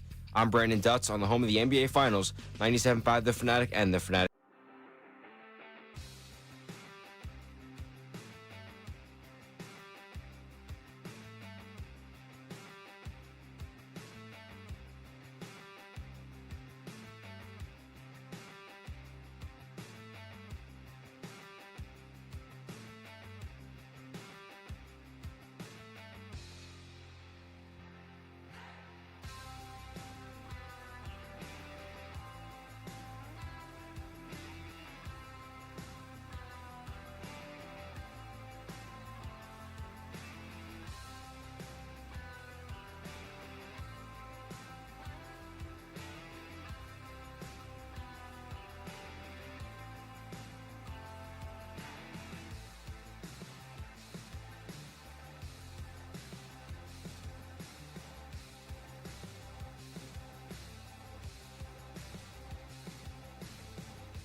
Welcome back. Middays without Marks today. Johnny back tomorrow alongside Sean Brace. I'm Ray Dunn. Hair Jordan producing the program. Shout out to Austin Jones pulling double duty Oh, the great Austin Jones. We text back and forth. How do you? Yeah, love me some Austin. Austin does a great job. We got some great people behind the scenes, man. That's a real inside baseball thing. Like, there's usually, I feel like, one person per, like, show, whereas that's the person you text into during that show. Yeah, normally. Yeah, Austin will, because he's probably in the car going home and he's listening to the show. Well, I just mean you're his guy for that. Oh, like, he doesn't yeah. text John, he doesn't text you, he texts you. Yeah. We were talking. On the other shows, who do you text during the show when you're reacting what they say? That's a good, you know what? That's a good question because I don't interject too much as far as, Savannah's got to give me her number. That's what it is. I got to start peppering her with some I go texts. straight to Bill. I go straight to the lead host on both. See, I can't bother hosts. Yeah, I bother. No. I bother. Salciunas, I bother. Nope. Bill, I bother. That's the program director inside me coming out from time to time. I don't bother people during their shifts. I usually wait to a break. Oh, Ish. okay. Nice work. Or if I could give them something to react to. Yeah. Like if they look down their phone, they see it like, oh, you can't believe what Ray said. Like he's an idiot. Gotcha. You know? Or like it's one of those off the color things. Yeah. And it's like, oh, Ray coming up at 10 o'clock is an idiot. And it's like, yeah, that makes sense. You know, one of those things. But yeah, I feel like that's an inside baseball thing. I'm kind of curious. I'm trying to think who from the station texts me during our show about things. I guess Connor, I'm kind of their go-to for that. BP, my guy Petrilli. Petrilli hits everybody up. Except me, while we're both in San Diego. And then lies about the fact that he hit me up. Which I'm not. How about that? I'm not upset about. No, not at all. Not at all. Now, Sean, I wanted to congratulate you today on going national. Really? Because you went viral, but you are now national. And you're going by a different name. Oh, okay. So on Sportsmanlike Radio is the morning show on ESPN Radio. Mhm. And I did not realize that you actually go by Evan Cohen when you host that show. Because his takeaway from this whole A.J. Brown, Jalen Hurts, the trade of A.J. Brown, that back and forth, is that Jalen Hurts is going to be the MVP this year. Take a listen to what he had to say yesterday. Did the Eagles make the right move yesterday? I think they made the right move because I think he's going to be great. I'll pick him right now for MVP. Do it. Yes, Boy, right you are on one today. You got so many hot takes. 2 days in a row. Yeah. My goodness. Wemby has more pressure on him than the Knicks to get it done. Jalen Hurts MVP back to back. You are in mid-season NFL. Why not? It's going to be an extreme year. It's either going to be MVP or they're going to be drafted in the first round next year looking for a quarterback. What are you going to put on it? What are you willing to wager? My face, my words, with the social media destruction No, that's about to happen. Those are the only two options. MVP or first round pick. And you literally told us, it's not about, being right or not. It's about, providing the right information. So which one? No, there has to be some All stakes right, to now it. they're ruining the take. They're ruining the take. Get these guys out of here. Get out of there. I think that drop, just so everyone knows, is fire. Is it fire? I think it is. I'm hoping it's fire, considering you keep pushing it. Yeah, it's mine. I got that. That's on the DJ board. And it's on the big of the TikToks, all that stuff. You're What's up? DJing this weekend, aren't you? Hey, yes, indeed. Saturday. Next 2 Saturdays, I'll be at Canal Side. Next 2 Saturdays. 6 p.m. on Saturdays. Yes. I can't make it this Saturday. I hope the weather. Oh, you're going to make the following. That'll The boy, following Ray. Saturday sounds like a good time. Get some people out I there. haven't been out to Manayunk in a while. And I believe there is a singles mixer happening that day. Wow. Oh, man. How about that? Let's go. That sounds like a time for me. Oh, this is great. Now we're cooking, baby. Let's go. Love it. Look, here's that's in my notes. Yeah, we'll keep you up what's happening with the DJ weekend schedule. That actually sounds concerning for me. I don't know if I want to be a singles mixer with you observing and the potential for Monday content. Yeah. On second thought, I think I'm busy that We week. can change it up a little bit there.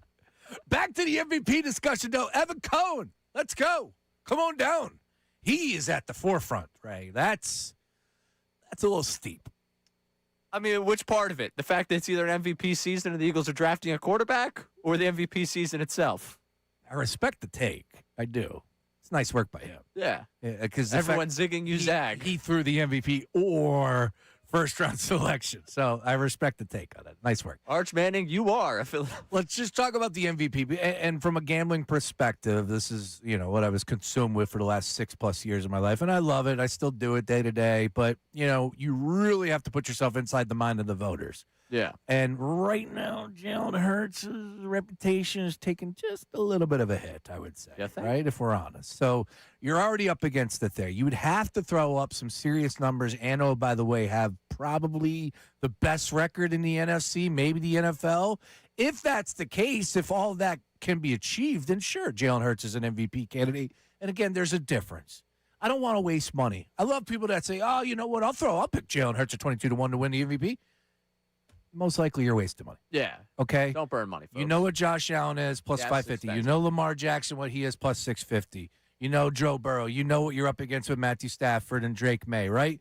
Like, these teams aren't going anywhere. Caleb Williams is an interesting name because all the eyes are going to be on him more Madden so. cover. Madden cover. Love it, too, with the Jumpman-esque pose. Did you see that? I just saw it as a Madden cover. I didn't Love look it. on the Schefter tweet. I'm a big Bear. I'm a Bears believer this year. Oh, yeah. If it's not the Eagles, I think it's going to be the Bears representing the NFC. I'm still sticking to that. Even after the Even after, Even after I said about to say Donald trade. No, Myles Garrett might bring back Aaron Donald. I just think he's biting off a little bit more than he can shoot both ways.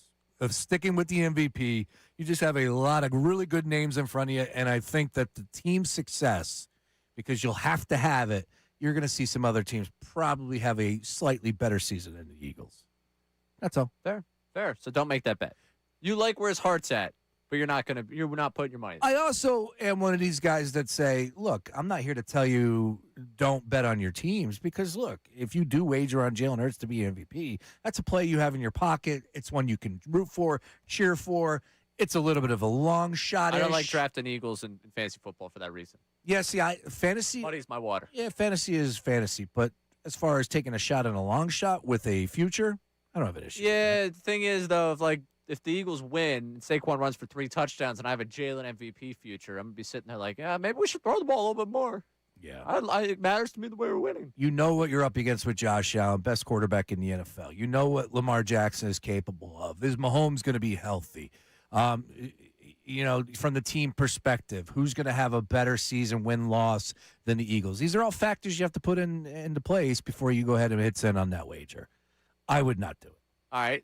How would you wager negative Nate finding a lady at the singles mixer? Because negative Nate says he's in. Let's go, Nate! He says he's going to be there. That's what I'm talking about, baby! I'm reading the chat. Let's do it. Nate, not this Saturday, next Saturday. Yeah, I'm there 2 Saturdays in a row, but I'd love to have you on one of those two. Yeah, I can't this weekend. That's fine. I got a wild, not wild in the sense of like I'm going to get crazy this weekend. I might Saturday night. Getting crazy. No, the 13th. The 13th, there's a little bit of a singles mixer going on at Canal Side. I'll have more information on that. Okay. But a great place in Manioc. And oh, by the way, it's outdoors, so if it's got to be good weather. I haven't even looked at the weather this week. Yeah, I haven't looked at any of it. It's been a little disappointing. Honestly. Last weekend was nice. Yeah, just the whole Memorial Day. Well, yeah, that was a sour taste for a lot of people. Yeah, I mean, for me, it was okay. Let's heat this bad boy up. I need 90s in my life, right? All right, speaking of heating up, Davis Honda text line heating up with one of the show's favorites, dropping a voice memo for us. He had a scorcher for us earlier this week. I'm interested to see what he's got for us coming up.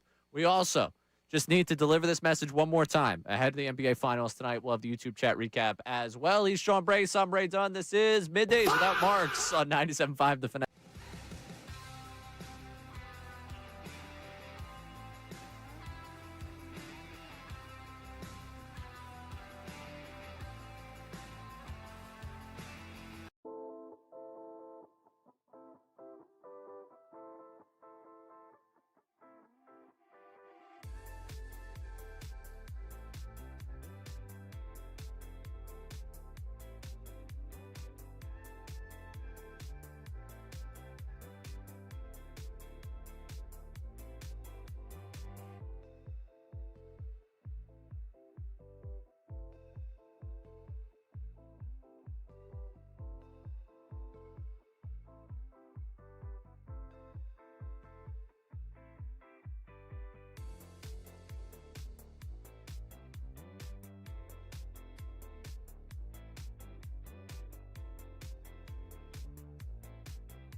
Well, exactly what I feared was going to happen last hour has happened. What's that? Somehow the ego of Bill Colarulo has grown.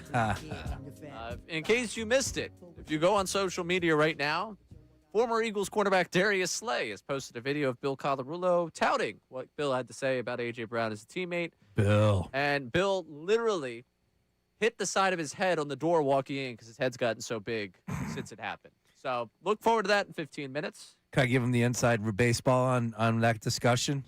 Bill said he's blocked by Darius Slay, too. Yeah, I think we've gone over this on the air before, so I think funny. you could give the inside baseball. Well, I think it's hysterical, but, Yeah. Look, Bill. You can't even see it. Bill You would have doesn't- no idea. Bill's not a ripper. He doesn't do anything out of line on social media. So Slay saw a video of him dissecting, some conversation, and he blocked him. So now he quote tweets Bill talking about how A.J. Brown was universally loved inside that locker room. And I don't think Bill's wrong with that. Maybe not universally, because that would mean Jalen loved them. Well, there's a lot of love there. I don't know if you heard. There's a lot of love between those two stop guys. it. There's a lot of love. I'm so out. There's so lots. Well, let's go to the Davis Honda text line. It's 610-632-0975. Feel the Davis difference at Davis Honda in Burlington. And I know we got a voice memo. Is it from the guy that called A.J. Brown Ben Simmons? All right, let's get it. What's going on, fellas? It's Sean Menard out in Manayunk checking in from Crossing Broad and DraftKings Network. And I just got to say, the biggest thing that is pissing me off about the entire A.J. Brown saga is just that this dude gets whatever he wants, man. He is an egotistical maniac that thinks the world revolves around him, and he largely gets proven right because of it. Everything that he does want to happen ends up working out, even if it is at the Eagles' detriment. And the strange thing about him as a wide receiver is A.J. Brown's very good, but he's also not that close to the true top-tier elite wide receivers. He's not Jamar Chase. He's not just Justin Jefferson. He's not Amon-Ra St. Brown. He's very good. He was the wide receiver one that the Eagles needed, but I do not think he should be viewed as Calvin Johnson in the way that some people are talking about him right now. And also, Brace, I hear you got Atlantic City fever. Just throwing it out there. Next weekend, bachelor party, open invite. Peace. Whoa! Whoa! Whoa! Yeah. Hold up. The young lady might not be down with that one, but you never know. You never know. I was wondering what's going on. He's getting married this month. Yes, I met his wonderful missus at a Phillies game. Yeah, he's getting married. She just had her getaway, and so his is the following week. All right. Little AC with the boys. You never know. Stranger things have happened. The wife would definitely not be down with it. Oof. Could we make this a thing? Invite Sean Brace to your bachelor party? Yeah, we can make it a thing, but I'm telling you, reality is going to kick in real fast. Trust me. The 1-year-old and the 6-year-old. Yeah, it's. Are you slowing down? Yes. Yeah, have it you happened. lost a step? No, I haven't lost a step, but it happened, and it happened fast. It happened within me working with you. I've been working with you, 6 months? It's just all of a sudden he went from this cute, cuddly little boy that would sit. Oh, so no, it's your kid's fault. It's Lane's fault. Yeah, you just you can't. I feel bad if I leave her alone with those two. And my 6-year-old is such a sweetheart, but he is all over the place. He's a 1-year-old. What do you expect? You haven't lost a step. Your priorities have shifted. That's it. Thank you, Ray. No, I will never lose a step. I was getting worried. I still have my fastball. I'm ready. Last year we were talking about Saquon lost a step, as AJ lost a step. These are superstar talents right here. You're a superstar talent when it comes to filling your role. I have not lost a step. And oh, by the way, come and see me on Saturday at Canal Side, and you'll see exactly that I still got my mojo, Ray. Give me the mix again. Yeah, I don't know. It's just I was worried about you there. It kind of seemed like you lost your fastball, or lost a step, or something like that. Priorities change. I'm worried about my speed. I'm worried I might lose a step. I'm actually slowing down a little bit. We got a fun summer in front of us. However, active football season, back in it. Yeah, I'm looking forward to football season. I got 2 weeks from Friday. Oh, you're going to Jamaica, man? Yeah, for a bachelor party, and that's nice. That's gonna be something. How many days? That's a hell of 5. a bachelor party, dude. Well, she's doing the Dominican. I've never. Where they getting married? Just outside of Atlantic City, like nice little winery set up. I've down never done an out of the Neither have I. country for a bachelor. That's a hell of an ass. This is also, I believe, the first bachelor party I've been on. So we're gonna. They're fun. I mean, I'm imagining we're gonna have a good time. Yeah, one in Jamaica. Yeah, I would imagine that'd be a good Yeah, time. we were looking at what the resort has to offer. Can we do the full week leading up? Nothing but reggae. I love reggae. I will put this out there now, all right, so that we all can be very clear. When I go on vacation, oh yeah, I'll hop on the Zoom from Jamaica. We just that was a clear. There was a line in the sand on that one, and I'll hop on the Zoom from Jamaica. I hope everyone was telling you that Brace was definitely on your side. I thought, but when John cleared it up, I understood a little bit more where he's coming from. Yeah. No, so did I. But man, listen, and this is the problem. You're This on is what Jalen and AJ. vacation. There was a gulf in communication. When it comes to Johnny Marks and I about my vacation, the communication was clear. All right, we got in the same room. We talked it over. Yeah. We talked it over in front of all of you on the air. Yes, we did. And I understand where he's coming from now. I now get what he had to say, and I think he gets where I was coming from. I believe. All right, let's get to the YouTube chat. Let's do it. It's time for the YouTube chat recap. How about filling us in? Let me tell you something else, man. Watch us live on YouTube every single weekday. I can't lie. Let me tell you something. It's the Middays with Marks YouTube chat recap. The AJ and Jalen bromance began with his trade from the Titans, but once they became familiar with each other, they realized they wanted to live apart. The question from the chat. The question is the name of the chatter. Yeah, that's it's fair. I mean, I think we've all been in situations in life where like you meet someone or like someone's like, oh, you would be great friends with this person. You meet them and you're like, you really think that of me? Like I'd be friends with that guy? Yes. Or oh, you would work great with that person. You get a chance to work with them. Well, I don't know about that. Who do you think? You all right? No, I am reading a Asante Samuel tweet, and I just. Oh, I'm gonna be in his DMs trying to get him on the air. Don't worry. Can I read the tweet? I don't know. Is it the one that I saw? Maybe Yes. it's a different one. He's been rolling all day today. Oh, okay. Asante tweeted this out at 10:53. AJ Brown wouldn't be able to handle my mouth in practice. He would have been left Philly F with me. The mouth and like that caught me. I'm a childish. Yeah, you know, childish human time at out heart. there. Yeah. Well, yeah. Pause. What you mean by that? Pause. What you mean by that? Pause. What you mean by that? AJ Brown wouldn't be able to handle my mouth in practice. What you mean by that? All right, what else we got? The burning question is if Brace will be DJing the Hertz and Brown divorce party. Andy from the chat. Yes, Andy, that is a great, not a tweet, but a YouTube chat comment. And would you? Man, the divorce party that I was DJing before, man, I only did one. It was a blast. Great time. Now, who do you think would be more likely to call you for the divorce party DJing? Hertz? I mean, I'm a Hertz guy, but I got to be honest and say Hertz doesn't really come off as the guy that's really cutting a rug and wants to be out there with the people. Speaking of rugs, AJ Brown got a great Patriots rug, man. Maybe you could set up your DJ stand on it. Yeah, his that's house. exactly. All right, what else we got? John probably broke a nail washing the dishes last night. Dawood from the chat. Johnny's all right. Jeez, dude. Oh, what do you guys say about me when I'm not on the show? I was wondering that while I He was wears gone. gloves. You That's can't break a that's nail a when good he's point. wearing gloves, right? Yeah, there you go. Johnny will be back tomorrow. Miss Doubtfire. I got that image of those big yellow gloves. He put him on his Instagram story at one Did he? point. Yes. Oh, that's I great. should have screenshot it. That is great. All right, what else we got? Hair Jordan after a trim is closer to the Wizards version. JM from the chat. Wizards hair, Jordan. You can be teammates with AJ, man. Hair Jordan, you made it. You're in the YouTube chat. Yep. You got a kudos for an update from Negative Nate on one of them. And Yeah, they, he's they doing were well. agreeing. Thanks, Nate. They were agreeing with him. That's more where I was going with Tell you that. what, Dutz is damn good at those videos. Oh, yeah.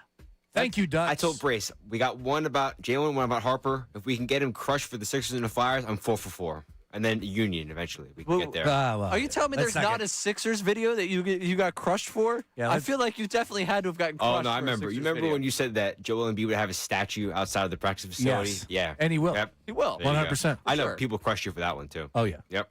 What do you got on the Flyers? Quick. Brier's a fraud. Vladar doesn't deserve an extension. Come on, give us something. If you don't trade for Austin Matthews, I'm out. All right, awesome. There you go. Clip it, cut it, put it up. Last one. Football reasons aside and not discounting his relationship with Jalen Hurts being a factor, are we underestimating how much he may have just wanted to play for his favorite team growing up, Mike in Collegeville? Oh, God. Gag me.